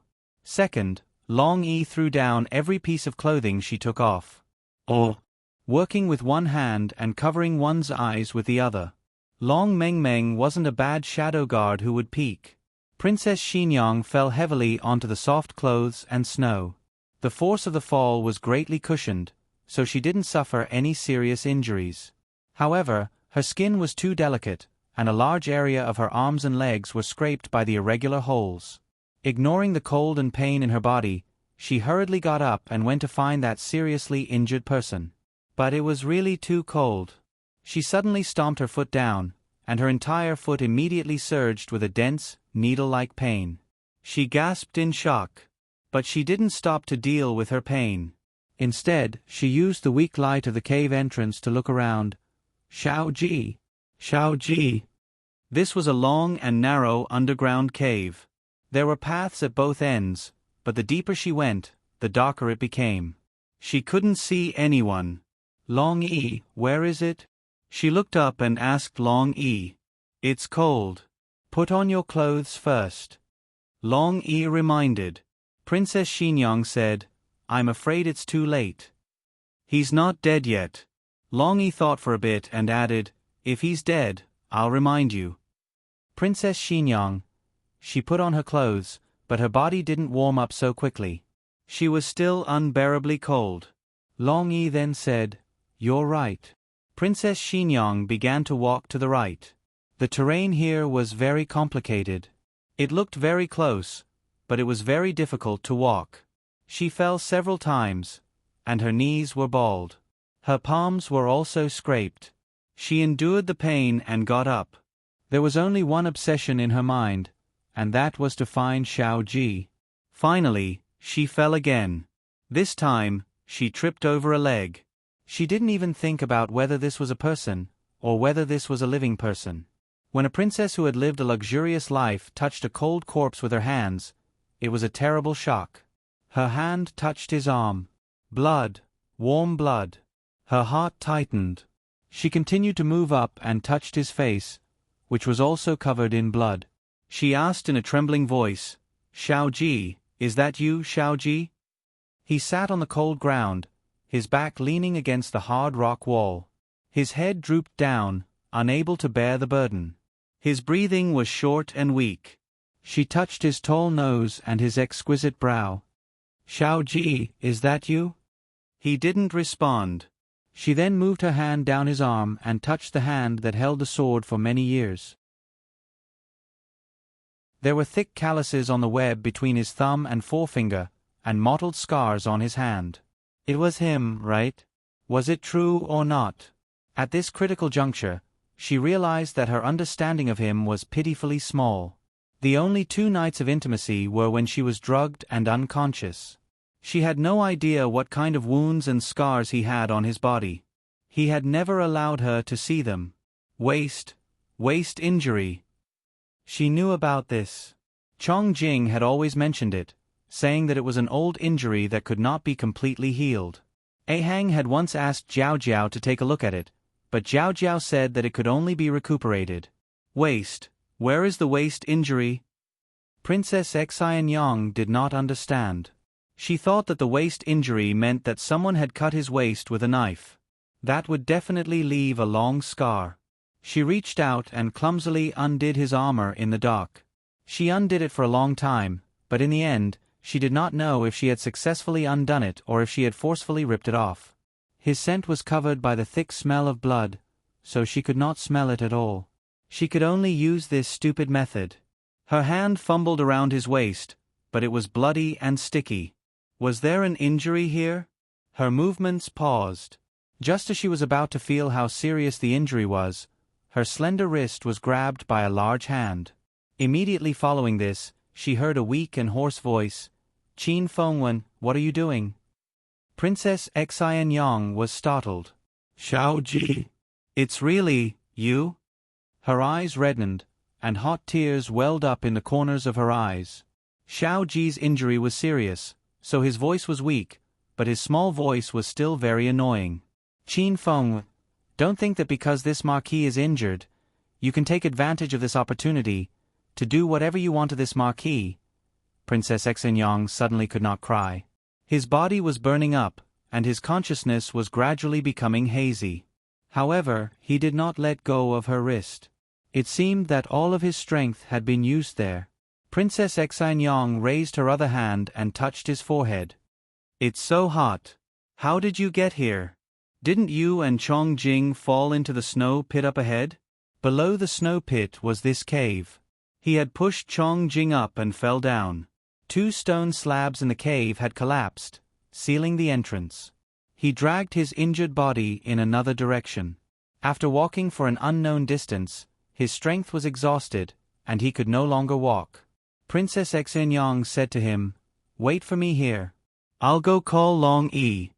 He didn't let go. Princess Xianyang felt the strength on her wrist and anxiously frowned, but she couldn't forcibly pull his hand away. She turned back and shouted in the direction they had come from, "Long Yi, I found Xiao Ji." Crack. A cracking sound came from the ceiling. This place was about to collapse. "Can you still walk?" The cave is about to collapse. Princess Xianyang asked him. Xiao Ji slowly let go of her hand. He couldn't walk. But she could. Long Yi, Zhang Yong, and the others didn't dare to act blindly without thinking. Otherwise, if they were careless, the entire cave would collapse, and Xiao Ji and Princess Xianyang would be buried underneath. Zhang Yong was about to collapse. Princess, my ancestor, why did you go down? The death of a marquis was already enough to make him suffer. If a princess was also involved, his life would be in danger. Hearing the cracking sound, Long Yi suddenly pulled Zhang Yong back a step. With a loud bang, the cave caved in. With that small hole as the center, it spread to the two sides of the cave. The rocks on one side collapsed inch by inch. Princess Xianyang used all her strength to pull Xiao Ji's arm, trying to help him up. Seeing that the two of them were about to be crushed to death, Xiao Ji, who had already used up all his strength, suddenly found strength from who knows where. He hugged her soft waist and turned her around. Boom! The place they were originally at collapsed. Fragments of rocks fell beside them. Xiao Ji used his tall and weak body to cover her, protecting her with his arms. Fragments of rocks smashed on his back. He gritted his teeth and held on. The veins on his forehead and arms bulged, and large beads of cold sweat fell down. After a few breaths of time, everything finally stopped. The road they had come from was completely blocked. They could only continue forward, or die here together. Princess Xianyang raised her hand and touched his face. Xiao Ji. Xiao Ji didn't move. His strength was already gone. He was relying on his obsession to maintain his posture of protecting her. He had already lost consciousness, and only his body was still frozen there. Xiao Ji. Xiao Ji. Xiao Ji, can you hear me? Princess Xianyang couldn't wake him up. His body temperature was rapidly decreasing, and his breathing was weak. Her hand trembled as she touched his neck. She couldn't feel his pulse. His heartbeat had stopped. Princess Xianyang laid under him, and tears suddenly burst out of her eyes. Xiao Ji. Xiao Ji, don't die. Don't die. She still lost him. When did he start to walk into her heart? Was it when he killed old Liang Wang, or when he took back Qing Er's antidote, or when he stood guard outside her delivery room for an entire night in the dead of winter? She couldn't say, but she knew that it was all too late. I still haven't told you. My illness is cured. I won't push you away again. Open your eyes and look at me. Xiao Ji, look at me. Tears gushed out of her eyes. So losing your lover felt like a knife cutting your heart. It hurt so much. But why did she realize it so late? Why couldn't she realize her heart earlier? Xiao Ji. She clutched his clothes tightly, and cried herself hoarse. Cough, cough. Xiao Ji, who was lying on top of her, suddenly took a deep breath, and coughed with all his might. Princess Xianyang was shocked. Her tear-filled eyes widened, and she looked at him without blinking in the darkness. Xiao Ji. Xiao Ji. Xiao Ji turned his head, coughing so hard that he wanted to cough his lungs out. Princess Xianyang quickly helped him sit against the wall, and asked in a choked voice, Are you okay? Xiao Ji gasped, I couldn't catch my breath just now. I almost died. Princess Xianyang's tears flowed even more violently. She wasn't a person who liked to cry, and she wasn't pregnant. She couldn't understand why she couldn't stop crying today. Xiao Ji leaned weakly against the wall and said weakly in pain, Qin Fengwan, what were you talking about just now? Nothing. Princess Xianyang wiped her tears seriously and tried to speak in a normal tone. Do you have a match on you? Let me see where you're hurt. Xiao Ji raised his left arm, which was actually more seriously injured but wasn't bleeding, and pulled her into his arms forcefully and domineeringly. Her heart thumped, and she heard him whisper in her ear, I heard you, Qin Fengwan. Digression, I just took a look. I'm 4 votes away from reaching 7,000. Please break, the latest chapter of this book isn't finished yet. For more exciting content, Please scan the QR code below to download the app. Novels are updated even faster. Millions of novels are free to read. Novels with connotations that can't be found online are all available here. https://www.zhbqg.com/89642/826/1042878083. HTML Genius memorized this website's address in 1 second. www.zhbqg.com BQ mobile reading website, zhbqg.com.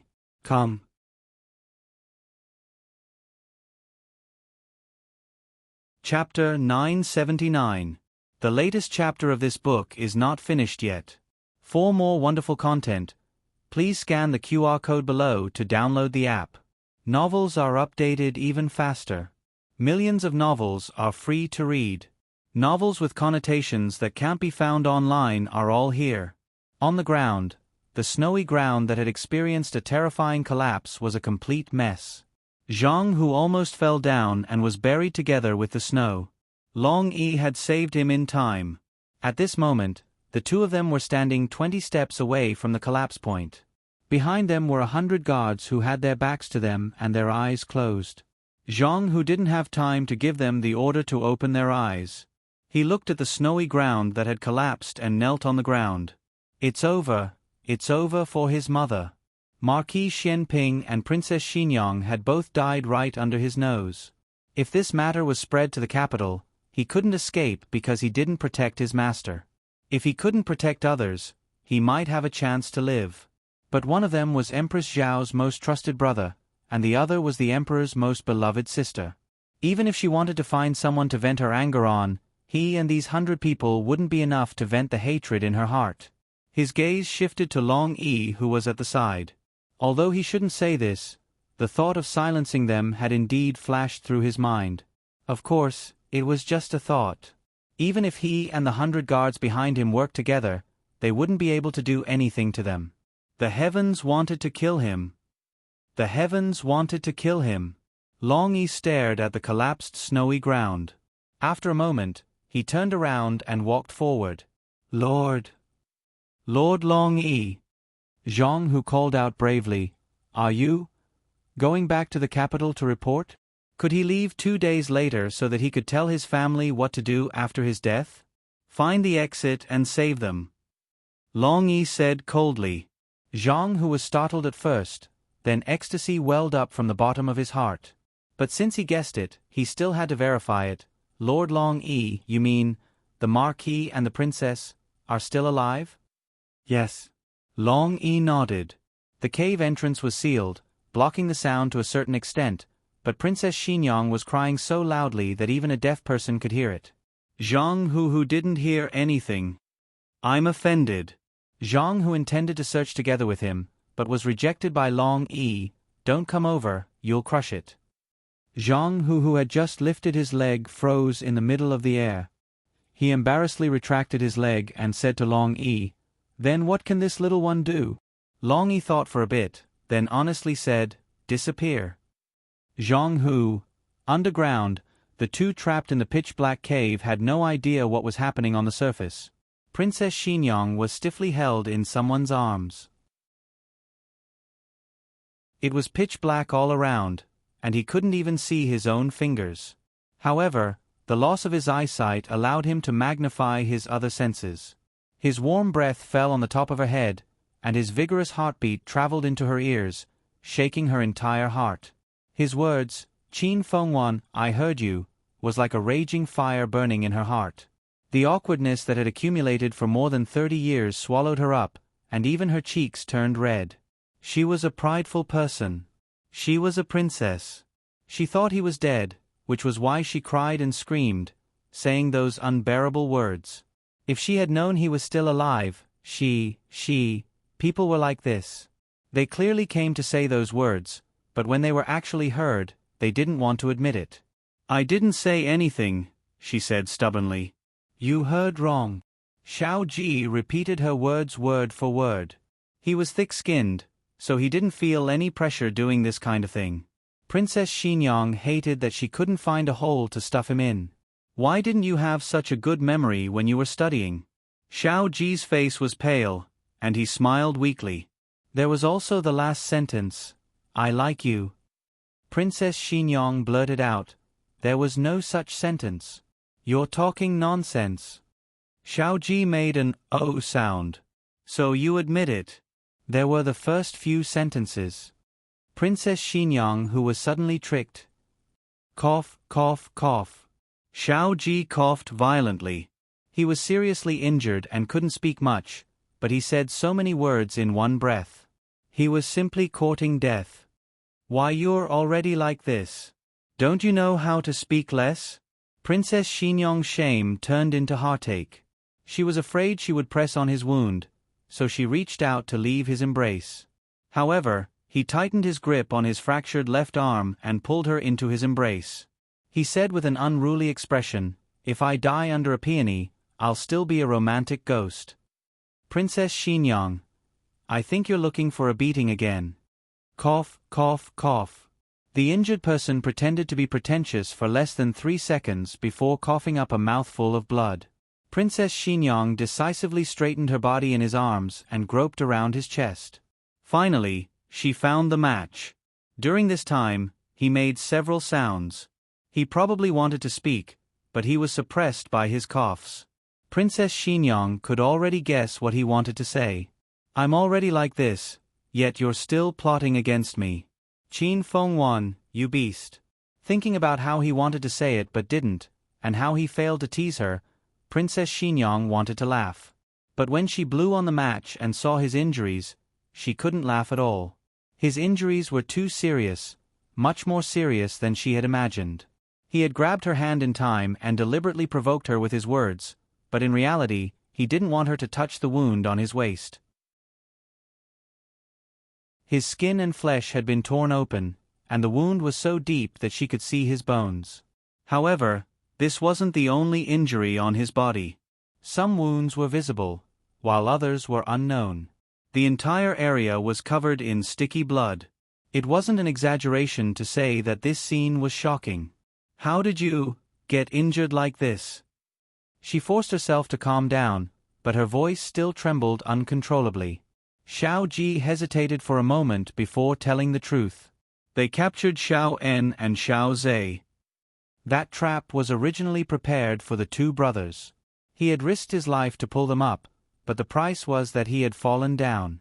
Princess Xinyang couldn't blame him for risking his life. After all, Xiao En and Xiao Zhe were his sons. How are Xiao En and Xiao Zhe? She asked. He leaned his head against the wall behind him and sighed. They were captured by the Dongi people. Princess Xinyang analyzed. The Dongi people captured them in order to threaten you. However, your whereabouts are unknown, and the Dongi people can't find you. They don't know your attitude, so they shouldn't do anything to Xiao En and Xiao Zhe for the time being. Cough, cough. Xiao Ji coughed up another mouthful of blood. Princess Xinyang hurriedly took out a handkerchief to wipe the blood. Who would have thought that when she touched her purse, she would unexpectedly find 2 bottles of medicine. She didn't remember bringing these 2 medicines with her, but she recognized them. They were Jiao Jiao's secret prescriptions. The emerald bottle was golden sore medicine, and the white bottle was medicine for wounds. It had the effect of reducing inflammation and stopping bleeding. When Xiao Ji was recuperating in Jade Water Alley, she had seen Jiao Jiao give Xiao Ji these 2 medicines. Long Yi must have stuffed them into her purse when he threw her clothes down. She was pleasantly surprised. She pulled out the cork of the white bottle, poured out 2 brown pills, and fed them to him. Take the medicine first. She remembered that it was this dosage. Xiao Ji didn't eat it. Instead, he frowned and looked at her hand. Her palms and the edges were completely bruised. Aside from the time she had carried Aheng out of the fire, the golden princess of the imperial family had never suffered such injuries. Quickly eat it. What are you doing in a daze? Princess Xinyang urged. When it came to fabricating something out of nothing, his mouth was sharper than anyone else's. When he really saw the evidence of her deep love, he didn't tease her again. He silently took the medicine. Princess Xinyang put away the white bottle and opened the emerald bottle. "Wait a moment," he said.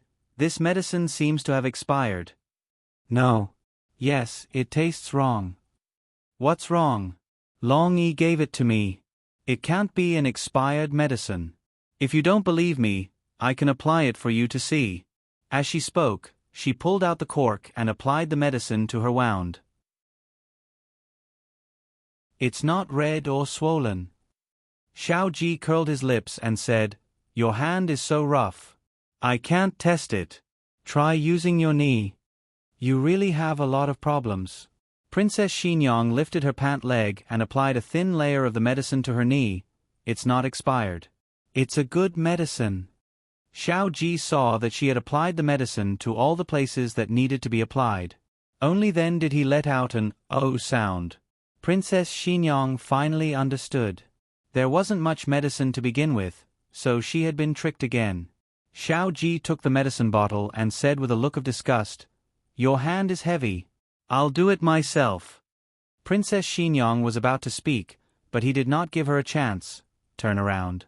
You're not allowed to peek at this marquee body." "Princess Xinyang." She turned around. He blew out the match. Princess Xinyang clenched her fists. "I won't look." "Xiao Ji, this marquis doesn't trust you." Princess Xinyang. Originally, Princess Xinyang had seen many of the injuries on his body. The act of taking off his armor had nearly taken half of his life away. He tightly gritted his teeth and did not let out a single groan. Then he applied the medicine to all the places on his body that could be applied. As for the wounds that were too shallow or too deep, he did not apply it. The former was unnecessary, while the latter was useless. Princess Xinyang waited for a long time and asked suspiciously, "Are you done? Do you need my help?" Xiao Ji endured the pain and said in a cold sweat, "Don't even think about coveting this marquee body." He used a dagger to cut off a piece of the hem and used the dagger as a fastener to stabilize his fractured left forearm. Finally, he bit the cloth with his mouth and tied a dead knot. He didn't hang his left arm around his neck. He found it ugly. He leaned against the stone wall and calmed down. Suppressing the exhaustion and pain all over his body, he said, "I'm done." Princess Xinyang turned around and reached out to support his arm in the darkness. "There seems to be a passage ahead. I'll go see if I can get out. Wait for me here." "Let's go together," he said weakly. "Can you do it?" Princess Xinyang was doubtful about his physical condition. Xiao Ji used a man's dignity to make up for his lack of strength. "Qin Fengwan, didn't anyone tell you not to say that a man can't do it? Besides, haven't you personally tried whether this marquis can do it or not?" Princess Xinyang clenched her fists. 2 nights. He raised 2 well-defined fingers and finally reached the edge of death. "Do you want this marquis to remind you how many times?" Princess Xinyang was about to explode. "How did I fall for this guy? Is it too late to regret now? I really want to beat him to death." He couldn't take a beating now, but Princess Xinyang still held it in. It's never too late for a gentleman to take revenge. "When you're better, see how I'll deal with you." Princess Xinyang took a deep breath and regained the elegance and propriety of a royal princess. She helped him up and said calmly, "Let's go." Xiao Ji didn't need to look to feel her murderous aura, but she couldn't flare up because of his injuries. Just thinking about her dark face and how she wanted to explode but couldn't, Xiao Ji couldn't help laughing. Princess Xinyang gritted her teeth. "If you laugh again, I'll leave you behind." The two walked along the passage. After walking for an unknown amount of time, they finally saw a glimmer of light. Princess Xinyang was delighted. "There's a cave entrance. We're going out." Xiao Ji stared at the place where the light came from, vigilant of all movements. Reality proved that his caution was correct. The moment the two walked out of the cave, 2 Dongi soldiers suddenly turned around and pulled out their scimitars. Xiao Ji was wearing the armor of the Zhao kingdom, so it was very easy to recognize him. The 2 soldiers pounced on them, wanting to capture them alive. Xiao Ji pulled Princess Xinyang, who was supporting him, behind him and grabbed one of the scimitars. Then he raised the scimitar in his hand and cut their throats, killing them both in one blow. The two soldiers didn't even have time to call for help before they both fell into the snow. Xiao Ji felt pain in his chest and fell down powerlessly. He knelt on one knee in the snow and used the scimitar to support his body. Xiao Ji. Princess Xinyang stepped forward and crouched down, looking at him worriedly. I'm fine. His vigilant gaze swept forward and he quickly said, Hurry and change into their clothes. Princess Xinyang would never wear another man's clothes, but in this life and death situation, she couldn't care less. She took off the armor and outer clothes of the two Dongi soldiers. The two changed in time. Marquis Xian Ping buried the armor and clothes in the snow.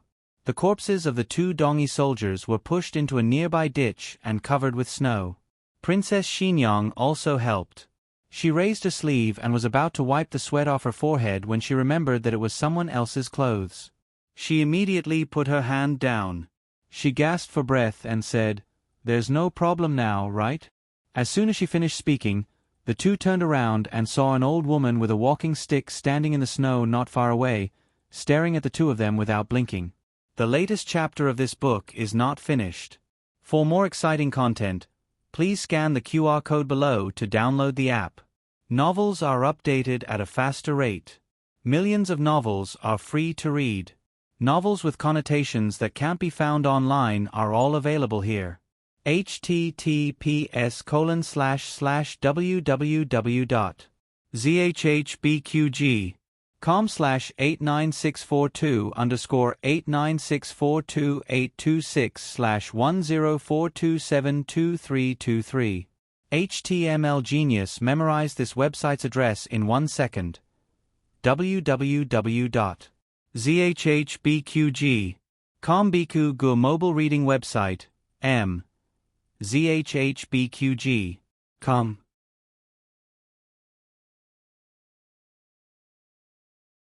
Chapter 980.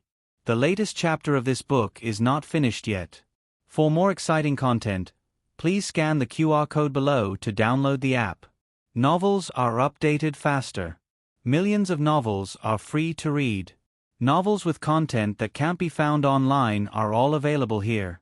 Princess Xinyang was so shocked that she broke out in a cold sweat. The feeling of being caught red-handed after doing something bad was too scary. The old woman looked to be in her 60s or 70s. Her hair was gray and she looked very old. Her clothes looked like those of the Dongi people and were even patched up. She should be a villager nearby. Marquis Xian Ping maintained eye contact with the old woman and said to Princess Xinyang calmly, We have entered the territory of the Dongi people. Be careful. Princess Xinyang agreed in a small voice and asked, What do you plan to do? Marquis Xian Ping said, Act according to circumstances. If it had been a soldier, Marquis Xian Ping would have killed him mercilessly. But the other party was an ordinary villager. The soldiers of the Zhao kingdom did not kill the enemy's people. Marquis Xian Ping shielded Princess Xinyang behind him and took her hand to walk towards the old woman. Old woman, he said calmly, we are soldiers passing by. We are following the trail of some Zhao kingdom people. Have you seen them? The Dongi people and the Zhao kingdom spoke the same language, but there were differences in accents. He spoke with a fluent Dongi accent, which stunned Princess Xinyang behind him. Princess Xinyang knew a little about the Yan and Liang languages, but that was in written form. She could translate an article, but if she really had to translate it, her accent would not be very accurate. Xiao Hang had a great talent for languages since childhood. Princess Xinyang thought it was due to her, but it seemed that he had inherited Xiao Ji's talent. The old woman's calm and dull eyes did not change much. She slowly replied in an old voice, Oh, I didn't see them.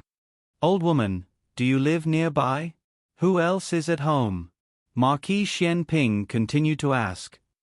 No one, just me. The old woman spoke so slowly that it seemed like she was struggling to speak and her reactions were slow. But considering her age, this was not surprising. Princess Xinyang peeked half of her head out from behind Marquis Xian Ping and looked at her. The Marquis of Xian Ping turned his head and saw the head of black hair. The corners of his lips curled up in amusement. Old lady. He looked at the old lady again. It's getting late. Can we rest at your house for the night? Okay. The old woman answered slowly. She turned around and walked away with the help of her walking stick. Princess Xingyang looked at the stooped old woman who was gradually disappearing into the distance and asked him, "Are we really going to her house?" Marquis Xian Ping Ho looked around. "There's nowhere else to stay here. At least we won't freeze to death if we go to her house. At the same time, I can also inquire about the Dongi soldiers." Princess Xingyang thought it made sense. Who would have thought that they would stumble into Eastern barbarians' territory? They were not familiar with the terrain, and Xiao Ji was seriously injured. Instead of running around in the ice and snow, they might as well find a place to recuperate. She thought of something and asked, "Do you think she saw what happened just now?" Xian Ping Ho said thoughtfully, "I'm not too sure." Princess Xingyang sighed, "Forget it, so what if he saw? Could he really do something to an old woman who doesn't even have the strength to truss a chicken? Let's follow her and keep an eye on her so that she doesn't tell on us." The two followed the old woman to a simple and crude hut. The old woman lived in a relatively remote area. 100 steps east was a sparse village. Xiao Ji saw the confusion on Princess Xingyang's face and explained in a low voice, "In Eastern barbarians, lonely old people who have no children and no husband will be moved out of the village. They are seen as the embodiment of bad luck." Princess Xingyang suddenly understood. So that's how it is. It seems that she didn't lie to us. She really is the only one in her house. The old woman was old and couldn't move around easily. She didn't have enough food, clothing, shelter, and transportation, and her house wasn't very clean. She pointed to a small house covered in dust and said to the two, "You two will stay here tonight. The food is in the kitchen." With that, she returned to her room and ignored the two strangers. Xiao Ji's injuries were very serious. After entering the house, he could no longer maintain his indifference in front of others. His face was pale as he sat down on the dusty wooden platform. She had encountered a series of accidents as soon as she left the cave. It wasn't until now that she had a chance to seriously size him up. She wouldn't have known if she hadn't looked, but now that she looked, she realized that his condition was terrible. No wonder she wasn't allowed to light a fire in the cave. If she had known that his complexion was so bad, she would have left him to rest and explored the way herself. But on second thought, if she had really gone alone, she would have been caught by the Dongi soldiers at the entrance of the cave. How could he always be so considerate of her? Princess Xingyang was moved. She forgot that she had been driven mad by his words in the cave. She subconsciously raised her hand and touched his forehead. "It's so hot." Xiao Ji took her hand down and held it tightly in his palm, not saying a word. The house returned to silence. Princess Xingyang felt the warmth from his palm. He held her hand tightly and didn't let go. His thumb unconsciously rubbed the back of her hand. It was like a silent comfort. Princess Xingyang tidied up the house and took out some cotton wool and a mattress from the cupboard. These two things were clean, but they were slightly damp. Princess Xingyang went to borrow a brazier from the old madam. She took a fire starter and squatted on the ground to start a fire. She gave birth for a long time, but it didn't end well. She even made herself look like a cat with a dirty face. Xiao Ji sat on the stool with a pale face and looked at her with a faint smile. "Qin Fengwan, is this your first time doing this?" "So what if it is?" Princess Xingyang muttered. "I think it's very fast to start a fire in the Jiaojiao. That's how you start a fire." Xiao Ji laughed. It was too painful. His wound was about to split open from laughing. He stabilized his emotions. He didn't laugh anymore, but the smile in his eyes was almost overflowing. He said, "I'll do it." "Sit down," Princess Xingyang ordered coldly. Xiao Ji sat back down dispiritedly. Princess Xingyang continued to start a fire. Finally, at the cost of burning a small portion of her bangs, she finally managed to start a fire. She started to roast the damp mattress. Then she burned the mattress. The old madam originally didn't want to bother with the two of them, but she was probably worried that if this continued, that woman would burn her house to the ground. She came over with a dark face to help the two of them roast the blanket. Then she brought a new mattress over. She didn't dare to hand it to Princess Xinyang until she was done. Princess Xinyang made the bed and helped Xiao Ji take off his armor. Then she helped him lie down on the warm mattress. "I'll go get some food." She pulled the blanket over Xiao Ji and turned to go to the kitchen. The old madam's living conditions were very difficult. There was nothing but pickled vegetables and flatbread in the kitchen. But the flatbread was hard and couldn't be chewed at all. Princess Xinyang looked at the water in the water jar and had an idea. The old madam was making hemp rope in her room. She was old and couldn't farm or hunt, so she made a simple living by making simple handicrafts. She thought it was time for the two of them to eat. One of them looked delicate and very picky. He probably wouldn't eat the cold food directly. She was a step too late. As expected, by the time she planned to heat up the food for the two of them, the kitchen was already on fire. Princess Xinyang, whose face was covered in soot, stood awkwardly in the courtyard. The old madam looked at her speechlessly. Princess Xinyang pretended to be calm and said in a low voice, "I've cooked at home before. It's your kitchen that doesn't work." The old madam was speechless. Princess Xinyang took off the gold bracelet on her wrist and gave it to the old madam as compensation. The old madam went to the cellar to get a piece of cured meat and stewed it into steamed buns for the two of them. Princess Xinyang looked at the meat soup on the table and said to the old madam bitterly, "So you hid the good food?" The old madam left expressionlessly. Xiao Ji couldn't stop laughing. His wound hurt so much that it made him twitch. The weather in the east this year was very strange.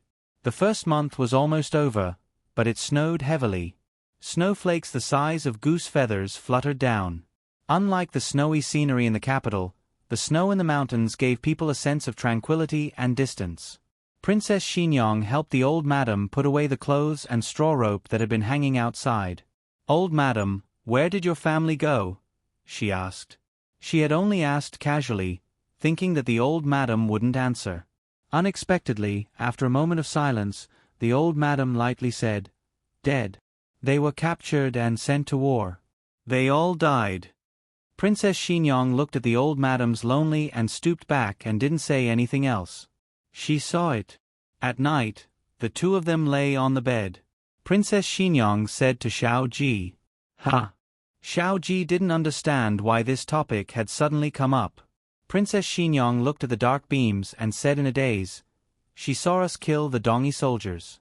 She didn't report us because she also hates the Dongi soldiers.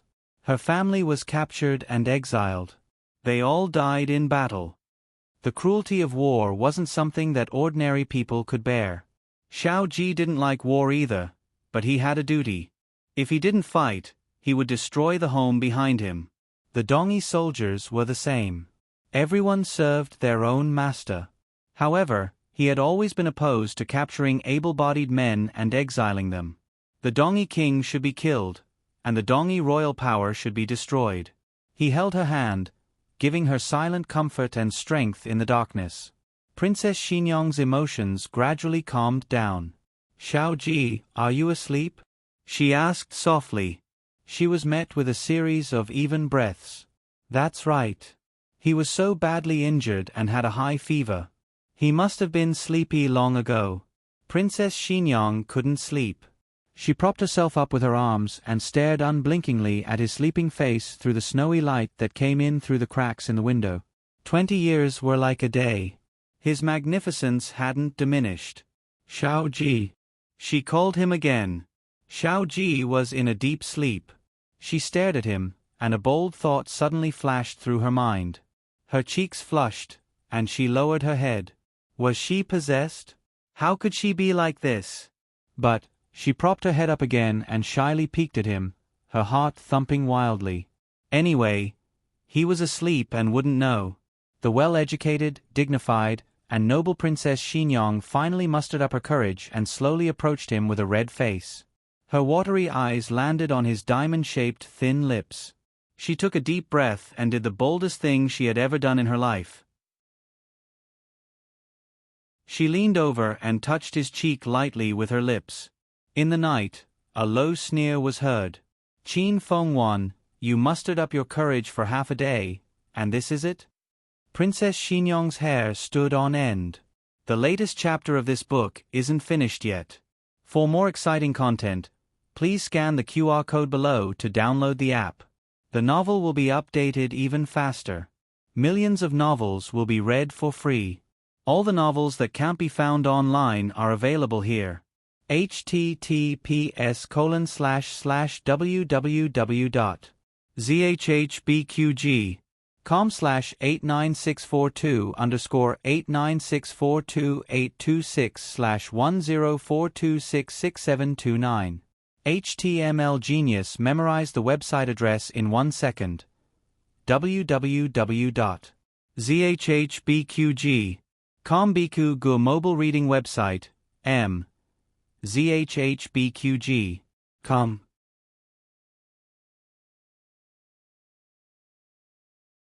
Chapter 981. The latest chapter of this book isn't finished yet.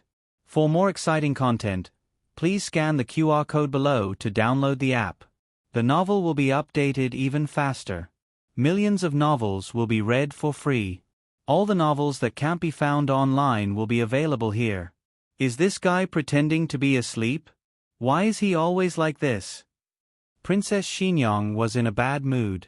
If the words she said in the cave were just unbearable words, then what she said just now was the real deal. Kissed his face. Ah! She was caught red-handed doing this. Doesn't she want face? Princess Xinyong flew into a rage out of humiliation. Her chest heaved up and down violently as she glared at him fiercely. Why are you always like this? Always like what? A certain someone asked, asking for a beating. Princess Xinyong wanted to say something but stopped, mainly because she didn't know what to say. She wasn't stupid, but every time she met Xiao Ji, she would be incoherent with anger. She decided to ignore him. Otherwise, she would suffer internal injuries from anger before he recovered. Qin Fengwan. A certain someone didn't give up so easily. Although I understand that you've been drooling over me for a long time, I'm seriously injured now. If you really want me, you have to do it yourself. Princess Xinyong. Can someone give me a hammer? I want to beat him to death. She was already lying down, but she was so angry that she propped herself up with her elbow and glared at him in the hazy night. Xiao Ji, don't think that I won't dare to do anything to you just because you're injured. I'm warning you, if you keep talking nonsense like this, I'll, ugh. In the darkness, Xiao Ji raised his injured hand. Domineeringly and gently, he clasped the back of her head and pressed her down on him. Her soft lips landed on his slightly cracked lips. She had never been so intimate with him when she was awake. Her mind went blank.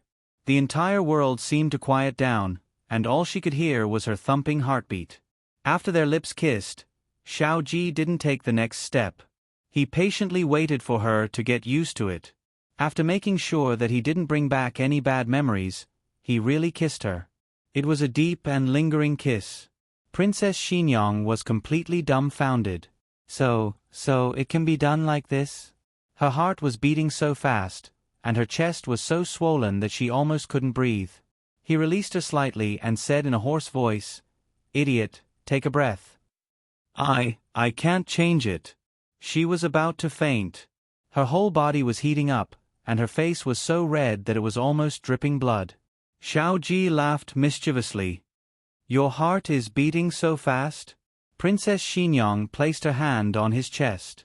Blushing, she muttered, "Don't you also jump very fast?" He wasn't any slower than her. It was so unfair.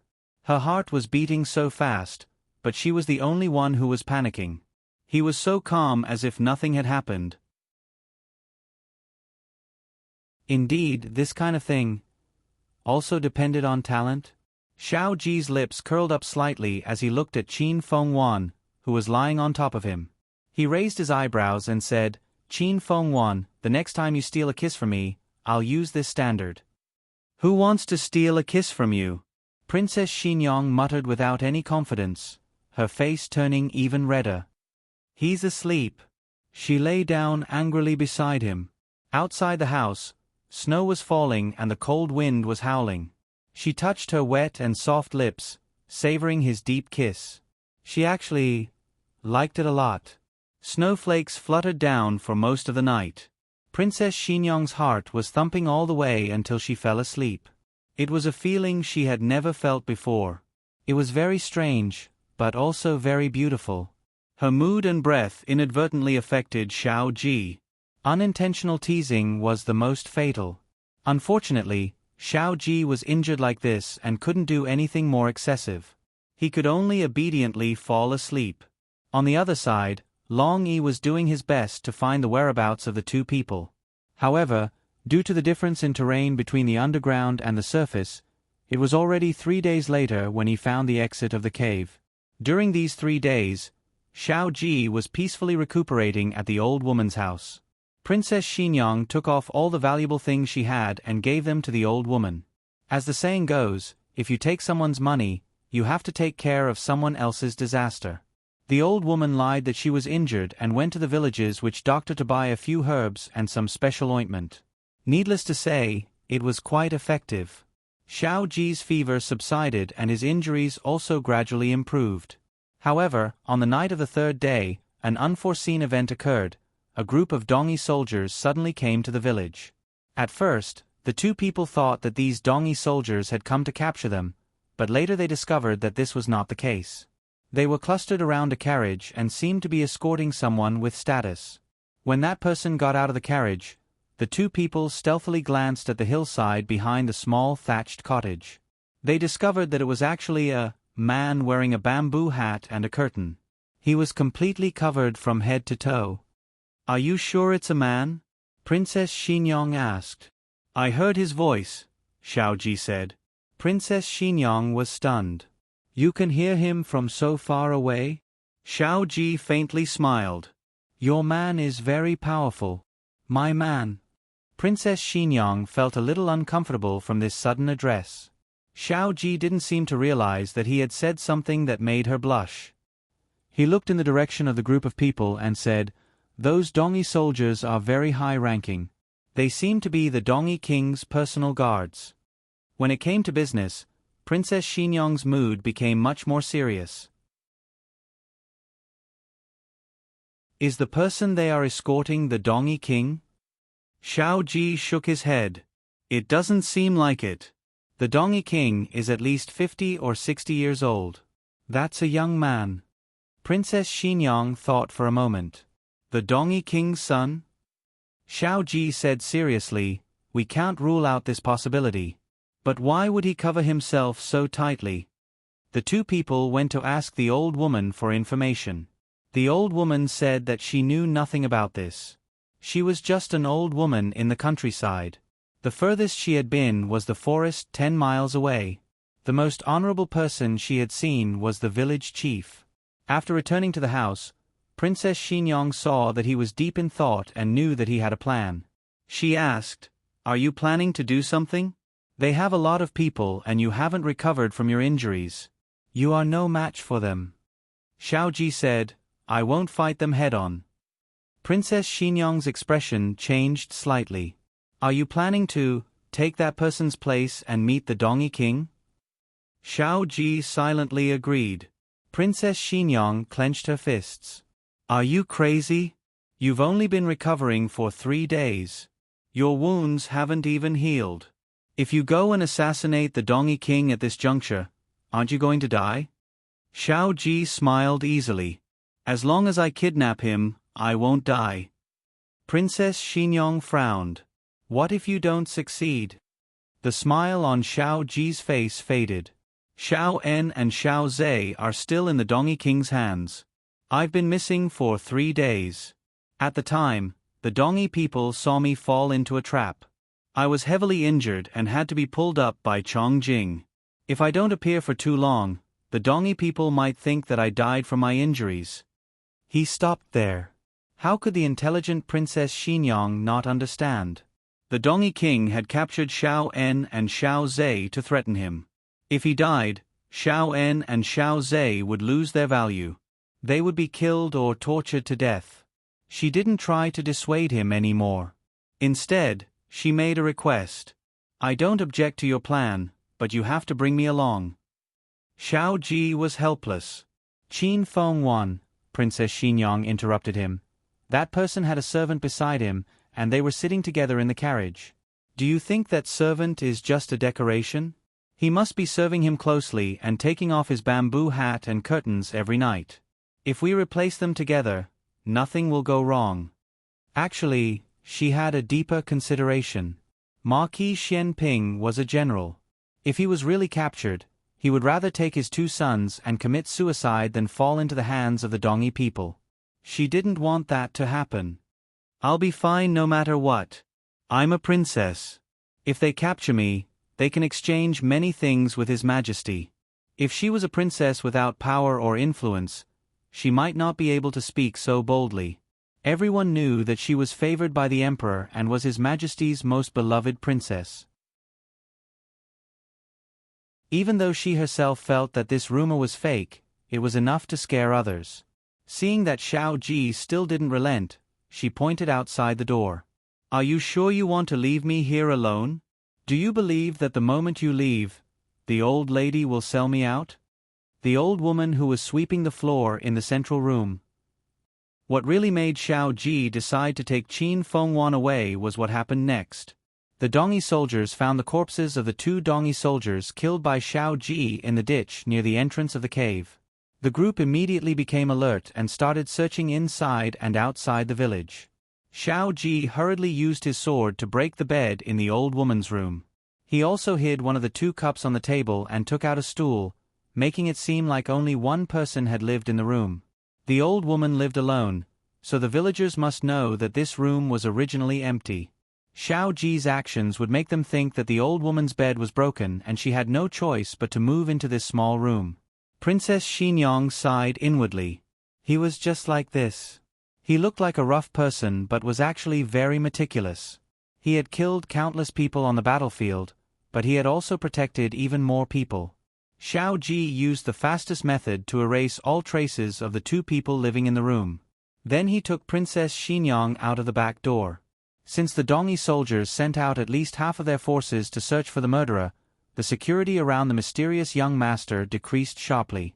Xiao Ji successfully sneaked into the mysterious young master's residence, knocked him and his servant unconscious, tied them up, and stuffed them into a cage. He also gagged them. The Dongi soldiers' conversation came from outside the courtyard. Sir Wu, we didn't find the assassin. We didn't find him either. Us too. We went door to door and even searched the mountains, but we found nothing. Maybe the assassin has already escaped. Escaped? Humph, I don't think so. This person's tone was different from the soldiers from before. He should be the Sir Wu that the soldier mentioned. He said warily, the young master's safety is the most important. If the assassin is still hiding in the dark and attacks the young master in the middle of the night, both our heads will be gone. Princess Xinyang couldn't help but glance into the box. What young master was so important? Other than looking like a pretty boy, she didn't find anything extraordinary about him. If the Dongi people knew her evaluation of the person in the box, they would be so angry that they would spit out blood. This person was the most handsome man in the Dongi people, but in her mouth, he was just an ordinary pretty boy. Young master. Sir Wu's voice came from outside the door. There's a situation in the village. I'm afraid we'll have to travel through the night. Young master, please get on the carriage immediately. Xiao Ji and Princess Xinyang finished their disguises. Xiao Ji was slightly taller and more muscular, but with a bamboo hat and curtain, it wasn't so obvious. As for the servant, he was a small man, so Princess Xinyang didn't feel much pressure pretending to be him. His face naturally didn't look like him, so she had to hide it. Based on their past experience, no one would deliberately stare at a servant's face without suspicion. The 2 successfully got on the carriage. They couldn't talk in the carriage and could only write on each other's palms. Princess Xinyang, who do you think this young master is? The king of Dongi's son? Xiao Ji's palms felt numb. He really wanted to hold her cold fingertips, but he resisted. He wrote back, doesn't look like him.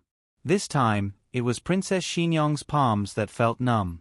She wasn't as calm as a certain person. Her eyelashes trembled, and her cheeks heated up. Xiao Ji raised his brows and wrote, "Qin Feng Wan, focus. Don't keep drooling over my body." Princess Xinyong's face instantly darkened.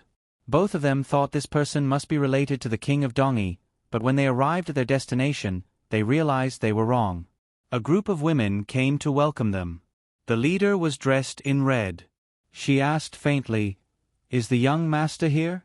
Sir Wu smiled flatteringly. He's here. He's in the carriage." The woman in red asked coldly, "Didn't you say he would arrive tomorrow?" Sir Wu hurriedly smiled and said, "Something happened on the way. I was worried about the young master's safety, so I rushed here overnight." The woman in red's face darkened. "You actually dared to rush here overnight? If you tire the young master out and delay the saintess' wedding, I'll see what you'll do." Hearing the word wedding, the couple in the carriage was stunned. After all this time, did they just rob a groom? Princess Xinyong suddenly looked at Xiao Ji coldly. "Congratulations, you're about to get married." Xiao Ji had a toothache. He didn't know this guy had this kind of identity. Digression, little Xinyong, do you want to rob the bride? Smirk. JPG, the latest chapter of this book isn't finished yet. For more exciting content, please scan the QR code below to download the app. Novels are updated even faster. Millions of novels are free to read. Novels with connotations that can't be found online are all available here. https://www.zhbqg.com/89642_826/1042535563. HTML Genius memorized this website's address in 1 second. www.zhbqg.com Biku mobile reading website, m. zhbqg.com.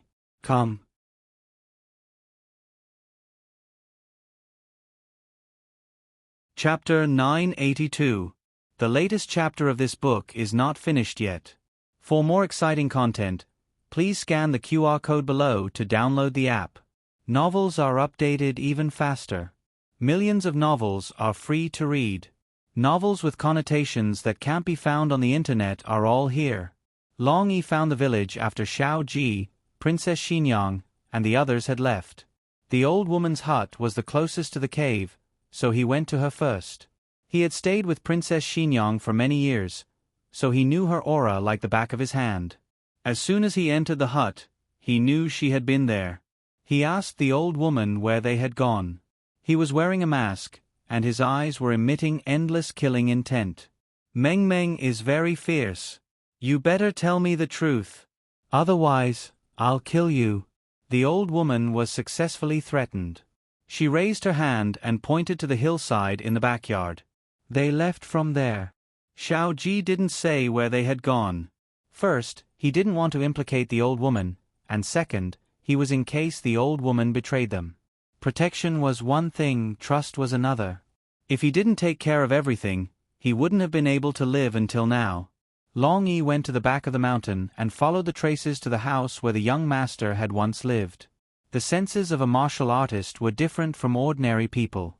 He instantly detected the breathing sound in the box. He opened the lid and saw 2 men with their hands and feet tied and their mouths gagged. The 2 of them had already woken up, but unfortunately, they couldn't move or scream. Finally, someone had come, so the 2 of them were very excited. Long Yi looked at them and pulled out the cloth in the mouth of the young master, who looked more pleasing to the eye. He asked, "Who did this to you?"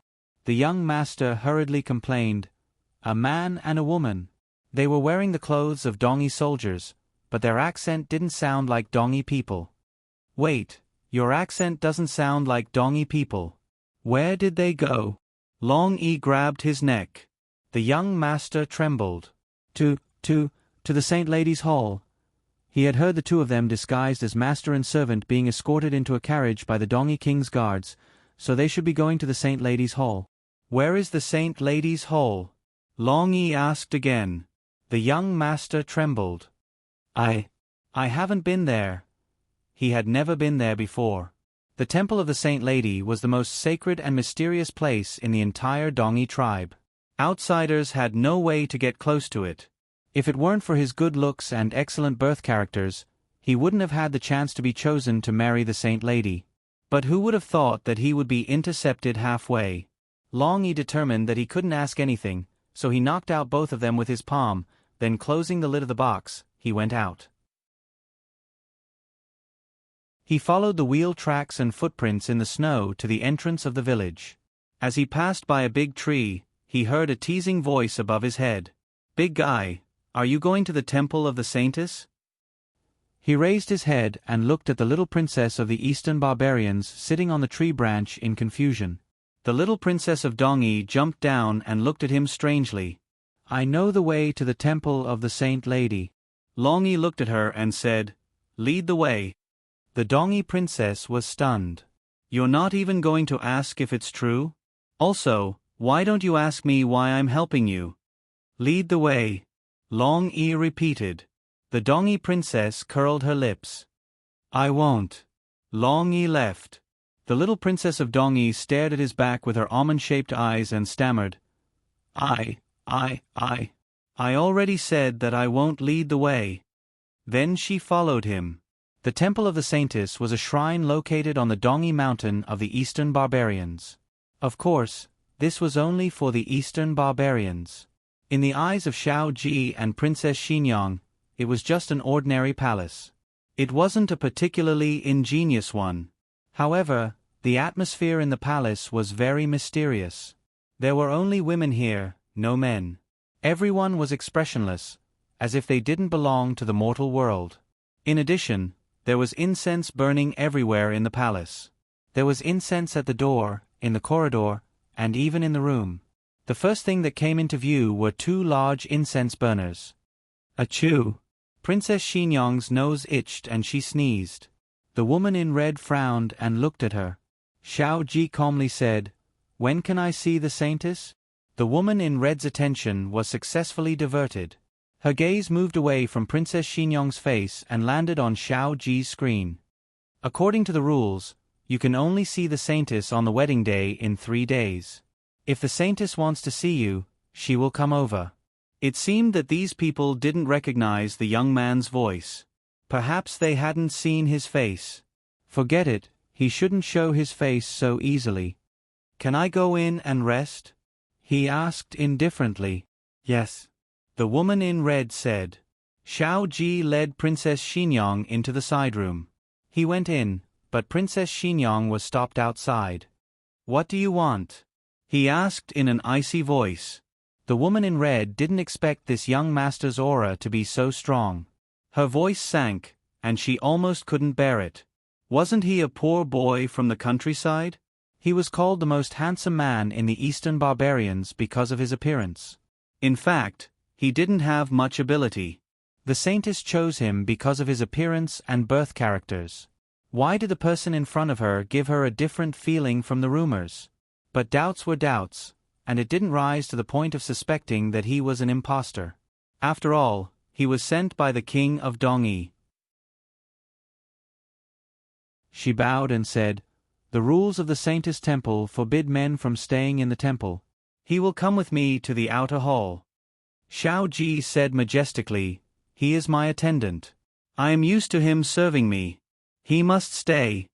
As a first-rank martial marquis of the Zhao Kingdom, no one could surpass him in terms of aura. He didn't need to threaten her. His casual tone was enough to make her feel oppressed. The woman in red felt her scalp go numb. She tried to calm down and said, "I will report to the Saintess. If she objects, he will still have to leave." She was shocked by Xiao Ji's aura. At least she could make him stay. The two entered the room. The woman in red sent 2 maids to guard the door. She went down to prepare for the wedding. At this juncture, it was not worthwhile to offend the Saintess's husband.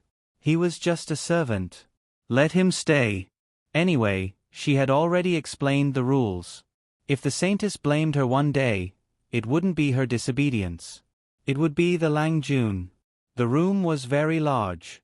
It was separated from the outer and inner rooms. The two sat in the inner room. They spoke softly so that the people outside couldn't hear them. Xiao Ji took off the curtains and bamboo hat and threw them on the table in disgust. The men were wrapped up like this, and the women were chattering. Princess Xinyang looked at his sullen appearance and couldn't help laughing. The saintess has a high status in the Dongi tribe. Her marriage is the same as a man's marriage.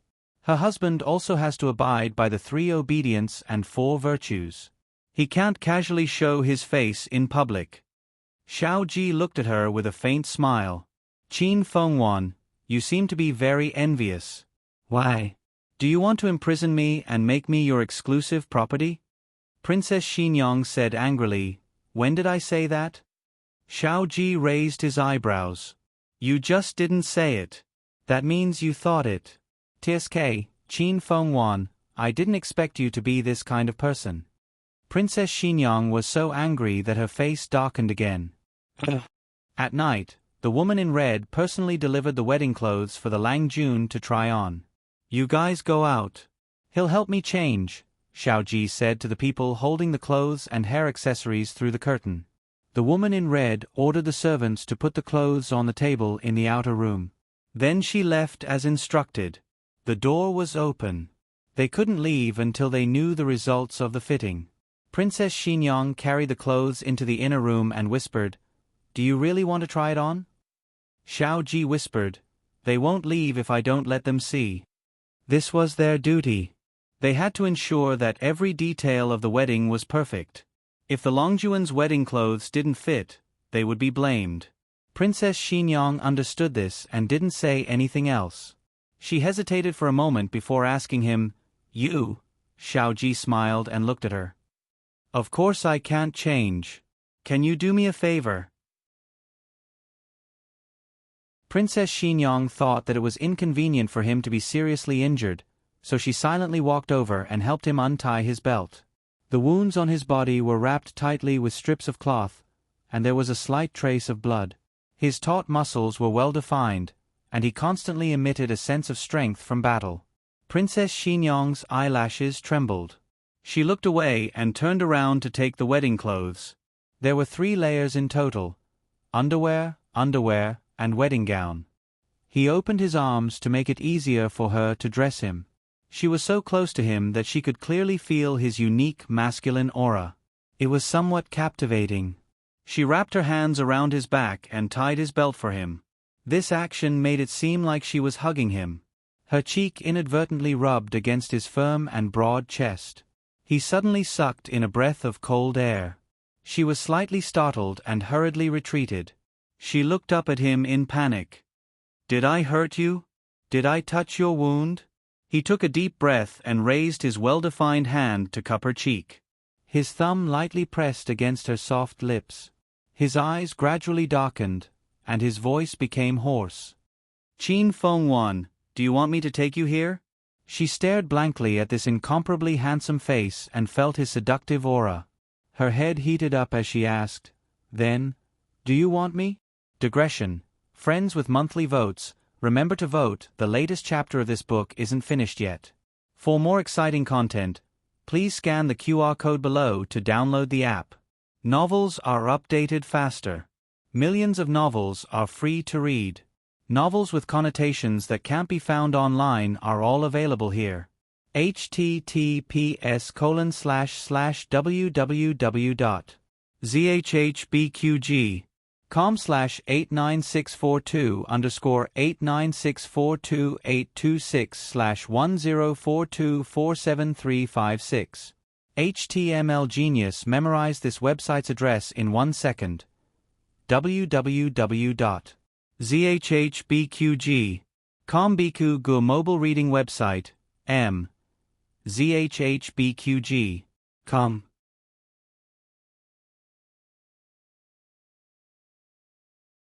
Chapter 983. The latest chapter of this book isn't finished yet. For more exciting content, please scan the QR code below to download the app. The novel will be updated even faster. Millions of novels will be read for free. Novels with connotations that can't be found online are all available here. The moment Princess Xinyang said that, the room fell silent for a full 3 seconds. Xiao Ji was quiet because he never expected Qin Fengwan to say something like that. Qin Fengwan was a snow-white rabbit that would run away with a poke. He was used to teasing Qin Fengwan, and this was the first time he saw her not playing by the rules. While his blood rushed to his head, he was also a bit confused. Princess Xinyang was quiet because she also didn't expect herself to say something like that. She regretted it right after saying it. What's going on? Am I possessed? Or is it because I've been with this guy for so long that I've become stained by his company? She finally knew how to be embarrassed. Seeing that she was embarrassed, Xiao Ji felt better. Otherwise, words spoken were like spilled water. If they didn't fight for 300 rounds tonight, it wouldn't end well. But if that really happened, wouldn't she be scared out of her wits, not to mention that he might not even be able to see the sun tomorrow? You'll give it to me just because I want it? Qin Fengwan, when did you become so obedient? He couldn't take her body, but he had to take advantage of her with his mouth. Without waiting for Princess Xinyang to speak, he continued, "But how can there be such a cheap thing in this world? Do I have to give it to you just because you want it? I won't. You can't give it to me, right? You're already injured like this. Which part of your body can still move?"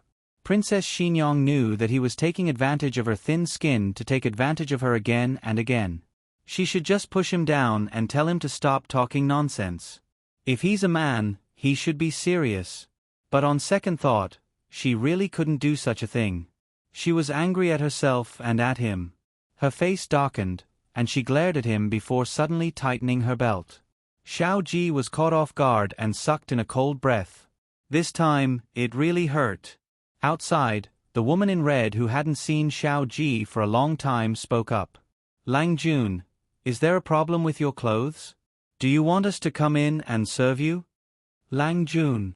Hearing this, Princess Xinyang's face darkened even more. Xiao Ji looked at her playfully and said smugly, "Qin Fengwan, you're jealous of this too? In the Dongyi tribe, Lang Jun is just a title for a married man. It doesn't have any ambiguous meaning." "Lang Jun, I'm coming in," the woman in red said. Princess Xinyang quickly adjusted her expression and silently retreated to the side. Xiao Ji put on her veil and turned around, blocking her from view. She hooked her finger under the cover of her wide sleeves. Princess Xinyang's fingertips went numb, as if electricity had passed through them. She quickly hid her fingers behind her back. Under the veil, Xiao Ji's lips curled. When the woman in red entered the room, she couldn't help but frown. She felt a very strange aura, but she couldn't tell what it was. She just felt that she was a little extra. She shook her head and cleared her thoughts before inspecting Xiao Ji's wedding robe. The Holy Virgin's husband's wedding robe was also red, but the material and style were slightly different. It wasn't made of high-quality brocade but red silk and shark's gauze. This was more of a test of a man's figure. If he wasn't careful, he would appear short and fat. Xiao Ji didn't have any concerns in this regard. He was tall and muscular, with broad shoulders and a narrow waist, and his legs were long and slender. His figure would look good even if he wore a sack. The woman in red was also quite stunning. If it weren't for the rules, she would have taken off her Longjuan's veil and seen his appearance. "How much longer do you want to look?" Xiao Ji asked impatiently. The woman in red suddenly came back to her senses and lowered her head in embarrassment. The embroiderer made a mistake in Longjuan's measurements and made it 2 inches too big. "I didn't expect it to fit just now. I'll take off Longjuan's wedding robe for him." Xiao Ji said rudely, "Does your Holy Virgin know that you're touching my body?" The woman in red choked. "It's our duty to serve you," but after hearing what you said, she suddenly didn't dare to do it. Xiao Ji said indifferently, "Go out. My people will bring you the wedding robe in a while." The woman in red answered and turned to leave. She muttered inwardly. Her Lang Jun was of low birth, so she didn't take him seriously. However, his aura was too strong. After taking back the wedding robe, she carried it to the Holy Virgin's inner hall. The Holy Virgin meditated and prayed for Dongyi every day, and today was no exception. The woman in red didn't dare to disturb her and waited for 2 hours until the Holy Virgin came out of the prayer hall. The pure Holy Virgin was dressed in white and had a slender waist. She wore a white veil on her face, revealing only a pair of arrogant and cold eyes. The woman in red bowed to her. Holy Virgin. The Holy Virgin glanced at her and asked, Hong Wan, why are you waiting for me here? Hong Wan said, Lang Jun has tried on the wedding robe. The size is suitable. That's good. The Holy Virgin's mood didn't change much. The Holy Virgin's wedding was part of her duty. She had to give birth to a suitable successor for the Holy Virgin. Seeing that Hong Wan didn't move, she couldn't help but ask, Why aren't you leaving? That. Hong Wan thought for a moment and said truthfully, Holy Virgin, I know this marriage isn't what you want. If you don't get married in time, you may become the king's woman. However, you may have chosen the right marriage this time. Lang Jun is very good. Is that so? The Holy Virgin expressionlessly came to her dressing table and glanced at the phoenix coronet and robe placed on the stool. Hong Wan came to her side and said, Holy Virgin, you will like Lang Jun. You rarely praise men, the Holy Virgin said. Hong Wan honestly said, Because Lang Jun is worthy of this praise. The Holy Virgin turned around and glanced at her. I'm curious about what he looks like to make you praise him like this. Fine, bring him to see me. Yes. Less than half an hour later, Hong Wan appeared at the door of Xiao Ji's room. Xiao Ji had bolted the door, so she couldn't enter. She reported outside the door. Princess Xinyong frowned and whispered, It's so late. Why did the Holy Virgin summon you? Could she have discovered something? Xiao Ji thought about it carefully. He did not think that there was anything wrong with him. If there was something wrong with him, it would be that he was covered in wounds and had the smell of gold medicine and blood. However, the Holy Virgin's hall was filled with incense, and the rich fragrance had long covered his smell. Xiao Ji said indifferently, It's nothing. I'll go meet her first and find the antidote for Xiao Ming. Xiao Ming's poison came from the Holy Virgin's hole. Be careful, Princess Xinyong warned. Seeing her worried look, Xiao Ji inexplicably wanted to tease her. Qin Fengwan, are you worried about my safety or are you worried that I'll stay overnight in another woman's room? Princess Xinyong didn't say anything. Xiao Ji raised his eyebrows and stood up with his hands on the table. Ah, that's true. You don't care anyway. He pretended to walk out the door, shaking his head and sighing as he walked. Princess Xinyong knew he was doing it on purpose, but she still couldn't help but reach out and grab his sleeve. Xiao Ji tilted his head and looked at her in confusion. Her eyes moved, but she didn't look at him. Instead, she stared at the clean floor in front of her and whispered, You're not allowed to stay overnight in another woman's room.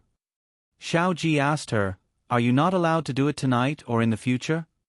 Princess Xinyong cleared her throat and said without a change in her expression, In the future, in the future. Xiao Ji narrowed his eyes. This request was too much. She was the one who said she didn't care about him. Now, she was the one who wanted to control him. She had slapped herself in the face. Even she felt embarrassed. Princess Xinyong thought he would take the opportunity to say, Give me a reason, or, Qin Fengwan, what makes you think you have the right to do this? But she guessed wrong. He turned around, raised his well-defined hand, and gently pinched her chin. Then he leaned down and fiercely kissed her lips under her confused gaze. The unexpected kiss stunned her. Her long eyelashes fluttered innocently, and her heartbeat sped up. Her breathing quickened as she felt his domineering demand. When he let go, her head was dizzy, and her entire face was red. He stared at her with a sober expression. Qin Fengwan, there's a price to pay for monopolizing me. I might do something even worse to you. It's not just words, do you understand? Princess Xinyong was stunned. Xiao Ji didn't immediately force her to give him an answer. They hadn't really done it willingly. She had been drugged for 2 nights, and she had given herself to him under those circumstances. She hadn't done it willingly. She hated him and pushed him away time and time again. He could restrain himself from doing anything overboard to her. But she had started to accept him and get close to him. He wasn't a saint. Could it be that he could really control himself and stop himself from dabbling in it every single time? Or did she have to take the drug every time? Xiao Ji went to see the Holy Maiden. Princess Xinyang sat in her room, deep in thought. The latest chapter of this book isn't finished yet. For more exciting content, please scan the QR code below to download the app. The novel will be updated even faster. Millions of novels will be read for free. There are all the novels that can't be found online here. https://www.zhbqg.com/89642_896/1042329998. HTML Genius memorized this website's address in 1 second. www.zhbqg.com Biku Pavilion's mobile reading website. zhbqg.com.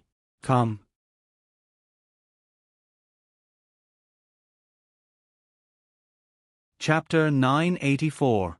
The latest chapter of this book is not finished yet. For more exciting content, please scan the QR code below to download the app. The novel will be updated even faster. Millions of novels will be read for free. Novels with content that can't be found on the internet are all available here. This haul was full of twists and turns, giving people a headache. Coupled with the strong smell of incense, Xiao Ji frowned. However, he still secretly memorized the route he had taken. He didn't like to study when he was young. First, his father forced him too hard, so he had a rebellious mentality. Second, his eyes and head hurt when he saw those densely packed words. Then he plunged into the military camp and never went to study again. He wasn't stupid. As long as he didn't study, he basically had a photographic memory and could remember most of the things he heard. This gave him a great advantage on the battlefield. But no matter how many battles he won, it couldn't change the fact that he was a rough person.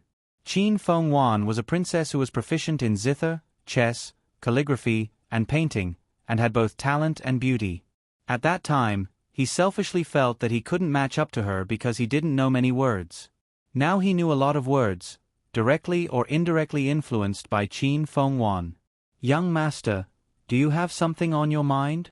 Hong Yuan noticed that his mind was wandering and seemed to be absent-minded about meeting the saint. Xiao Ji's consciousness came back quickly as if he wasn't thinking about anything else. He said sarcastically, "Does your saint know that you care about me so much in private?" Hong Yuan choked and didn't dare to say anything.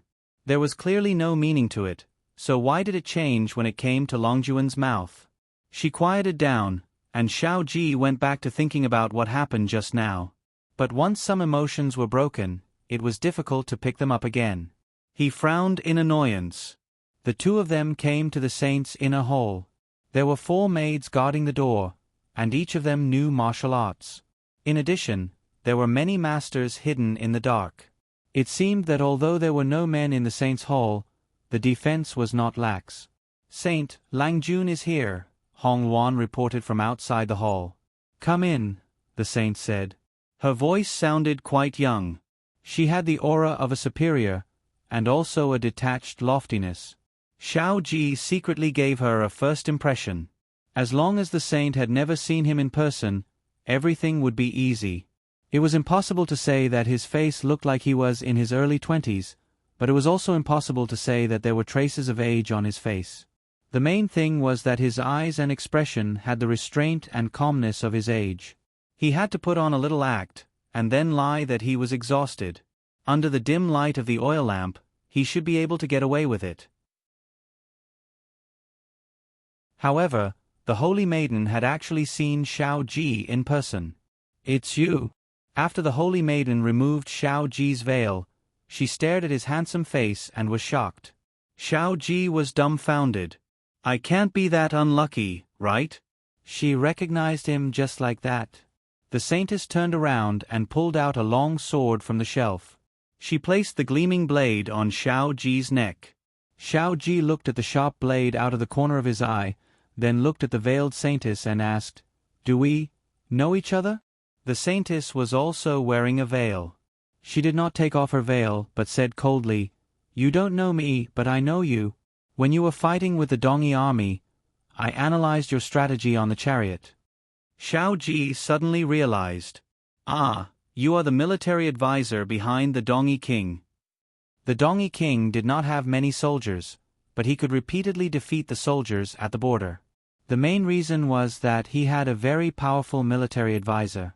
He did not expect that the military advisor would be the saintess of the Saint Lady Temple. The saintess said angrily, "All the warriors of the Dongi tribe have been killed by you, Marquis Xianping, Xiao Ji. I was worried that I would not be able to find you, but you came to me on your own accord." She was very angry, but Marquis Xianping did not feel any substantial murderous intent from her. She did not want to kill him. Why? Xiao Ji's judgment of the enemy was very accurate. On the battlefield, any wrong judgment could lead to a large number of casualties. Of course, this ability was not without mistakes. He had paid a huge price for it. Xiao Ji looked at her deeply and sat down on the chair. She frowned and did not cut him with her sword. Instead, she continued to hold the sword against his neck. Xiao Ji confirmed his guess. She really did not want to kill him. This was not a good sign. He and she were mortal enemies. Even so, she still did not want to kill him. Was she going to capture him and take him to the Dongi king? Wouldn't it be better to take his head? Things were not good. "What did you do to that person?" the saintess asked. Xiao Ji said casually, "Nothing. He is alive. I will send him back to you later." "Come," the saintess suddenly ordered. Two black shadows flashed out from behind the screen. Both of them were women, but they were very skilled. The two of them saluted. "Saintess," the saintess said mercilessly, "kill him." "Yes." The two of them answered and left. Xiao Ji was stunned for 3 seconds. The person the saintess wanted to kill was the young man he had robbed? Things are not going in the right direction. Xiao Ji had an ominous feeling in his heart. The saintess flicked her sword and cut open his clothes, revealing the gauze wrapped around his body. She raised her eyebrows slightly. "I see. I was wondering how you could be safe after falling into my trap. You sneaked into the Saintess Temple for your brother's antidote and your 2 bastard sons, right? I have to disappoint you. The antidote is in my hands, but your sons are in the dungeon of the Dongi King. But as long as you listen to me, I can return your sons to you." Xiao Ji looked at her indifferently. "Listen to what?" The saintess sheathed her sword and neatly put it back into the scabbard. "Marry me and be my husband." Xiao Ji didn't know what to say. Xiao Ji looked at her and pointed to his head. "Is there something wrong with your head? I killed so many Dongi people, and you still want to marry me? Aren't you afraid of betraying Dongi?"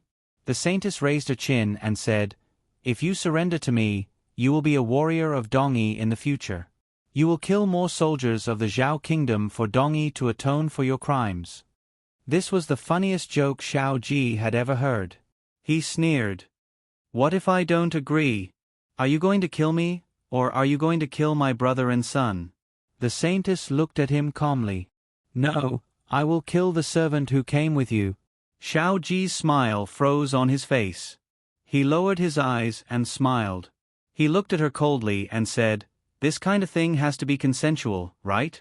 I don't want to marry you. Even if I marry you, I will still abandon you." The saintess smiled. "No, you won't." Xiao Ji narrowed his eyes. The next second, he saw the saintess turn around and press a switch on the wall. The bookshelf on one side moved to the other side, revealing a dark secret room. Xiao Ji couldn't use much strength at the moment, so he couldn't sneak up on her. The saintess didn't put her guard up against him because she knew about his condition. She entered the secret room and came out with a white pill on her fingertips. She took the pill to Xiao Ji and slowly bent down. She lifted Xiao Ji's chin with her white fingertips. "Eat this, and you will be loyal to me." Xiao Ji looked at the white pill and an idea flashed through his mind. Could this be the knockout drug that Grand Concubine Jing had fed the emperor? The holy maiden took in his expression. Oh, it seems that you know him. This was originally a secret medicine of Dongyi. Later, it was taken to Shangyi by a traitor. It said that some pharmacists in the Yen Kingdom also made this medicine, but the effect of those pills isn't as strong as the one in the Saintess Temple. It's stronger than the one the emperor took. What kind of strong drug is this? Xiao Ji's mouth twitched. What if I don't take it? The Saintess said coldly, It's not up to you. Xiao Ji vaguely remembered that after taking this drug, he would have a good impression of whoever he saw. At that time, he would close his eyes and refuse to open them. His mind was full of Qin Fengwan. If she had the ability, she would cut off his eyelids. As soon as he swallowed the pill, its effects were indeed strong. In just a few breaths of time, he felt drowsy. I can't open my eyes. I can't open my eyes. He tried hard to recall Qin Fengwan's face in his mind, trying to squeeze the image of the Saintess out of his mind. Bang! Something seemed to have fallen. His consciousness began to blur, and the faces of the Saintess and Qin Fengwan flashed back and forth in his mind. After all, the last person he saw today was the Saintess. It was really not easy to completely remove her from his mind. Fortunately, he had willpower that ordinary people could not imagine. After spending a lot of effort, Qin Fengwan's face finally covered the Saintess' face little by little. At this moment, he vaguely felt that he heard a familiar voice. Hey, big guy. What's wrong with him? Then, in the next second, his eyelids were opened by Long Yi's hand. Long Yi's pair of index fingers and thumbs held his eyes wide open. Long Yi also opened his eyes wide and looked at him without blinking. Hello. Marquis Xian Ping's last trace of spirit power was used up. Before fainting, he looked at Long Mingming's face and gritted his teeth. F***CK. Digression. Long Mengmeng bowed and begged for monthly votes. The latest chapter of this book is not finished. For more wonderful content, please scan the QR code below to download the app. The novel will be updated even faster. Millions of novels will be read for free. There are novels with connotations that can't be found on the internet here. https://www.zhbqg.com/896428626/1042277765. HTML. This genius will remember the address of this website in 1 second. www.zhbqg.com Biku Pavilion Mobile Reading Website. zhbqg.com.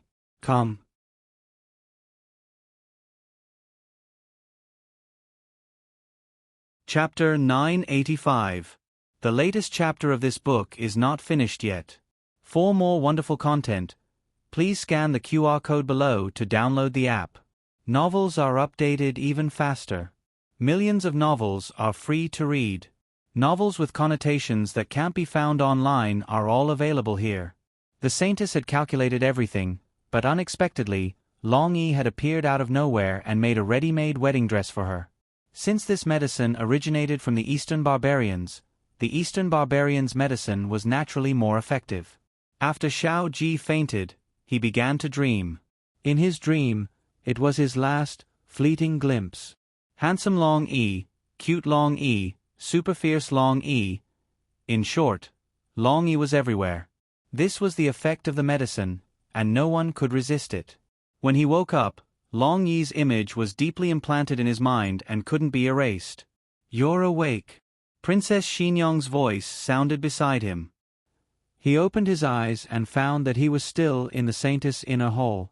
He was lying on a small bamboo bed covered with tiger skin and covered with a thick layer of skin. There was a charcoal fire in the hall, so it wasn't cold. He looked at Qin Fengwan and then looked around. He swore that his gaze had only inadvertently swept across the Saintess' bed. Princess Xinyong chuckled. You still want to sleep in that woman's bed? Xiao Ji, who was inexplicably scolded. What's this situation? "Where's Long E?" he asked subconsciously. After asking, he realized that something was wrong. How could he ask Long E first? If he wanted to ask, he should ask Qin Fengwan why she was here. Although the answer was definitely Long E, Princess Xinyang didn't notice anything wrong for the time being. She just thought that he had seen Long E before he fainted, and when he woke up and found that Long E wasn't there, he should ask. She said, "Long E and Zhen went to find the antidote for Xiao Ming. I heard from Zhen that it was very dangerous just now. The saintess seemed to want to harm you. Fortunately, they arrived in time." Xiao Ji wanted to ask why Long E didn't wait for him, but he held back. What the hell was going on? If he continued to ask, how would Qin Fengwan see him? He suppressed his concern for Long E and asked her, "Long E, did you come here?" Fine, every sentence about Long E. Princess Xinyang was still as innocent as ever. "Yes, I didn't alarm anyone. They thought the saint had asked you to stay the night, so they didn't dare to ask." Saintess was knocked unconscious by Long E, and is still unconscious in the secret room. She explained very carefully, probably because she saw that he was injured and wanted to save him some energy to ask questions. Thinking of something, Princess Xinyang took out a bottle of medicine from her wide sleeve and said to him, "By the way, this is the medicine that Zhen found in the Saint Lady Temple. Try it." She knows about this? Xiao Ji had never heard Zhen mention this before. Princess Xinyang had chatted with Zhen for a while. She said, her mother was originally a member of the Saint Lady Temple and served the previous Saint Lady. The Saint Lady Temple was proficient in medicine. Zhen was influenced by her mother since she was young and learned a little from her. What a pity. Xiao Ji sighed. She lost her mother at a young age and lived under someone else's roof for a few years before being sold off by her aunt. This child was truly pitiful. The medicine was to be taken orally. Princess Xinyang poured some water and had him drink it. He thought about it and decided to tell Princess Xinyang about him being drugged to avoid any misunderstandings. "I have something to tell you." "Speak." "I miss Long E. F***K. Xiao Ji hated that he couldn't strangle the saintess. What kind of medicine did she feed him? Princess Xinyang looked at him in shock. "No." He pinched the space between his eyebrows and was about to explain when Long E returned with the dongy little princess. Without saying anything, he lifted the quilt and walked over to Long E. Meng Meng. He wanted to cut himself with a knife. Long E, who was inexplicably called by his nickname, dongy little princess who was inexplicably called by her nickname, as well as Princess Xinyang who didn't understand what was wrong with her husband. Xiao Ji had spent a tremendous amount of effort to push the saintess out of his mind, but Long E had taken advantage of him. Now, he had no choice but to spend another tremendous amount of effort to explain how he had been drugged. Of course, he didn't have to think about Qin Fengwan. He only said that Long E had appeared when he had just taken the medicine. Dongy little princess suddenly understood. "Oh, so you fainted because of this. You're finished, you're finished. You've been drugged by our dongy's most powerful medicine. You're dead meat." Princess Xinyang's face paled. "Isn't there an antidote for this medicine?" She remembered that there was some white medicine and black medicine. Dongy little princess shook her head. "There is no antidote. You must have remembered wrongly. Although there are disgusting medicines with opposite effects, if used as an antidote, they can cause confusion. In serious cases, they can even turn people into fools." Princess Xinyang thought of the emperor. He had been drugged by 2 different kinds of medicine at the hands of concubine Jing.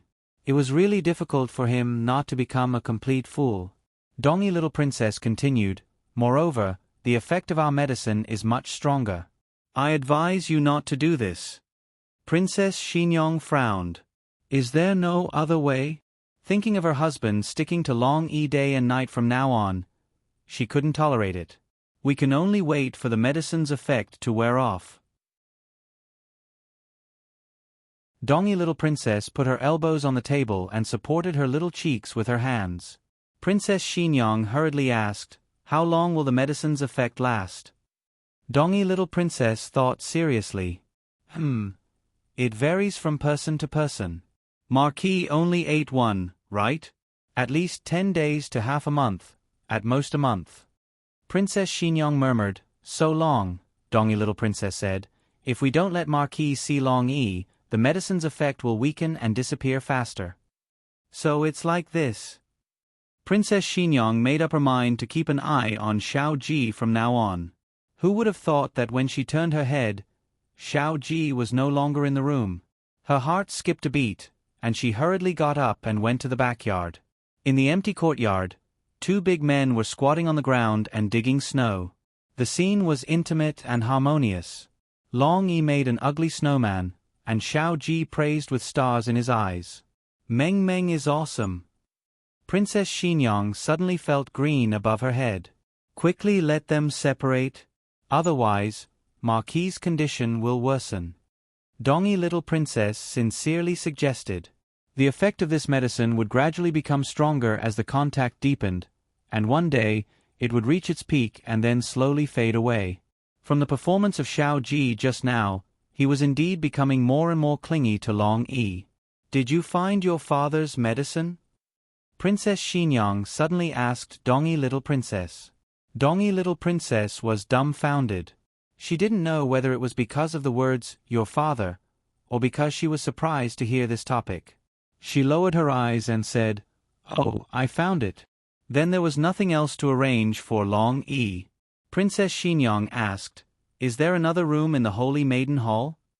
Dongy Little Princess said, "There is." "Does Princess want me to take Long E there?" Princess Xingyang answered. "Then what about you?" Dongy Little Princess asked. Princess Xingyang looked at Xiao Ji, who was clingy to Long E, and took a deep breath. "I will stay here to look after Marquis. You live next door to Long E and help me look after Long E." Long E was definitely not a problem, so she didn't know why she was worrying about him. Dongy Little Princess wanted to say something but hesitated. In the end, she didn't say anything and took Long E to find a room to stay. Xiao Ji wanted to chase after them, but was stopped by Princess Xingyang. Cold wind blew and the snow on Xiao Ji's palm melted. He was so cold that he shivered and became clear-headed. He looked at the ugly snowman on the ground with a complicated expression and asked, "Just now, I didn't do anything strange, right?" Princess Xingyang, because she knew it was the effect of the medicine, Princess Xingyang didn't really get angry with him and took him back to the inner hall. During this time, the red-robed woman came and asked Holy Maiden if she needed anything. Xiao Ji said to her from the other side of the door, "No need, everyone is dismissed tonight. I will wait upon Holy Maiden and help her rest." Princess Xingyang put on Holy Maiden's clothes and combed Holy Maiden's hair, casting a shadow on the window paper. The red-robed woman didn't suspect anything and respectfully dismissed the guards.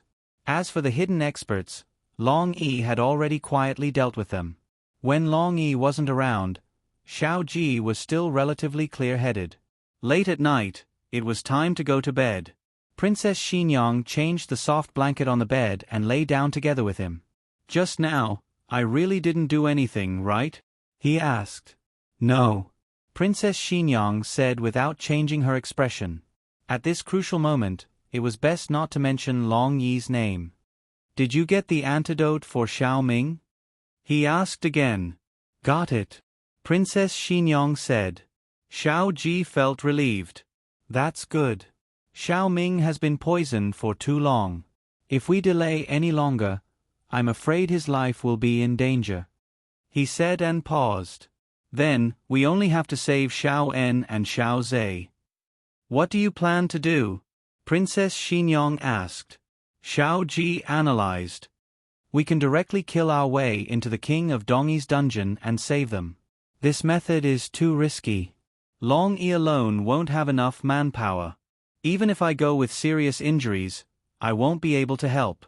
It was rare for Princess Xingyang to not choke. "Now you know your limits. How could you be so confident when you were talking nonsense to me?" Xiao Ji continued, "Or we can use the Holy Maiden to exchange for Xiao En and Xiao Zhe. But this is also risky." If the king of Dongyi refuses to exchange, the army will break through and we will all die here. With Long Yi's martial arts, he could definitely break through, but it would be difficult to bring others with him. Princess Xinyong frowned. This won't work. That won't work. There's a third method. Xiao Ji paused again, this time for a long time. The wedding will continue. The king of Dongyi will come to attend the holy maiden's wedding. Long Yi will take this opportunity to kidnap the king of Dongyi. Princess Xinyong's mood was really agitated. She leaned over, straightened her body with her fingers, and looked at him. You really want to marry the holy maiden?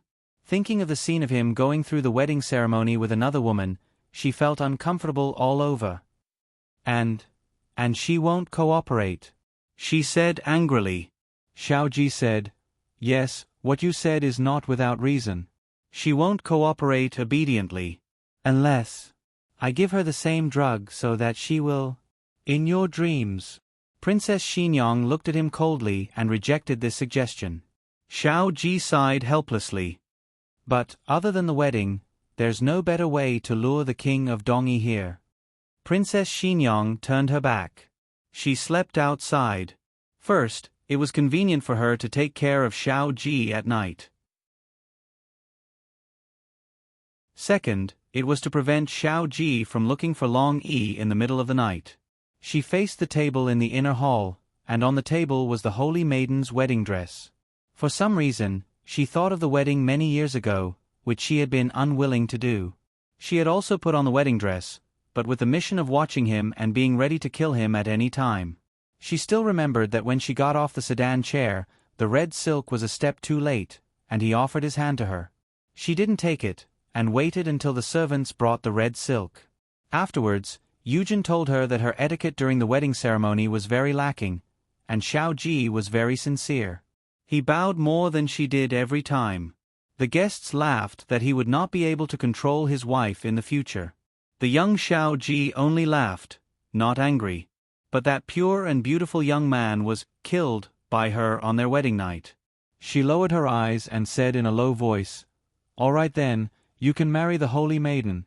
After she wakes up, I will give her the drug and make her listen to me. She will marry you smoothly." Xiao Ji frowned. Wait, this was not what he had expected. Shouldn't you be jealous of me marrying another woman, so you want to do it yourself? Xiao Ji was unhappy. He endured the pain all over his body and sat up. Princess Xinyong turned around and looked at him vigilantly. What are you doing? Xiao Ji said indifferently, I'm going to find Long Yi. Is the drug taking effect again? Princess Xinyong frowned and said coldly, You're not allowed to go. Lie down.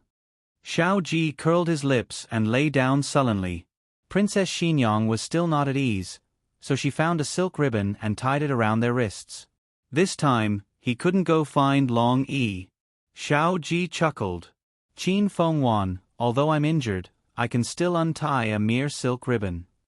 Princess Xinyong thought for a moment, then tied his other hand to the head of the bed. Xiao Ji looked up at the sky. Long Yi. Long Yi. Princess Xinyong couldn't bear it anymore and said, Shut up. I can't. My head is full of Long Yi. Xiao Ji threw the blame to her. It's the drug's effect. Princess Xinyong clenched her fists so tightly that cracking sounds could be heard. Xiao Ji continued to ask for a beating. If you don't want me to talk about Long Yi, that's fine. Distract me. How? Princess Xinyong asked. Xiao Ji said very shamelessly, You, kiss me. Digression. It's the end of the month, it's time to clear the tickets, the latest chapter of this book is not finished yet. For more wonderful content, please scan the QR code below to download the app. Novels are updated even faster. Millions of novels are free to read. Novels with connotations that can't be found on the internet are all available here. https://www.zhhbqg.com/89642-826428226/10421359. HTML Genius remembered this site's address in 1 second. www.zhhbqg.com Bikuj mobile reading website, zhhbqg.com. You're tuning in to the Narrate and Escape YouTube channel.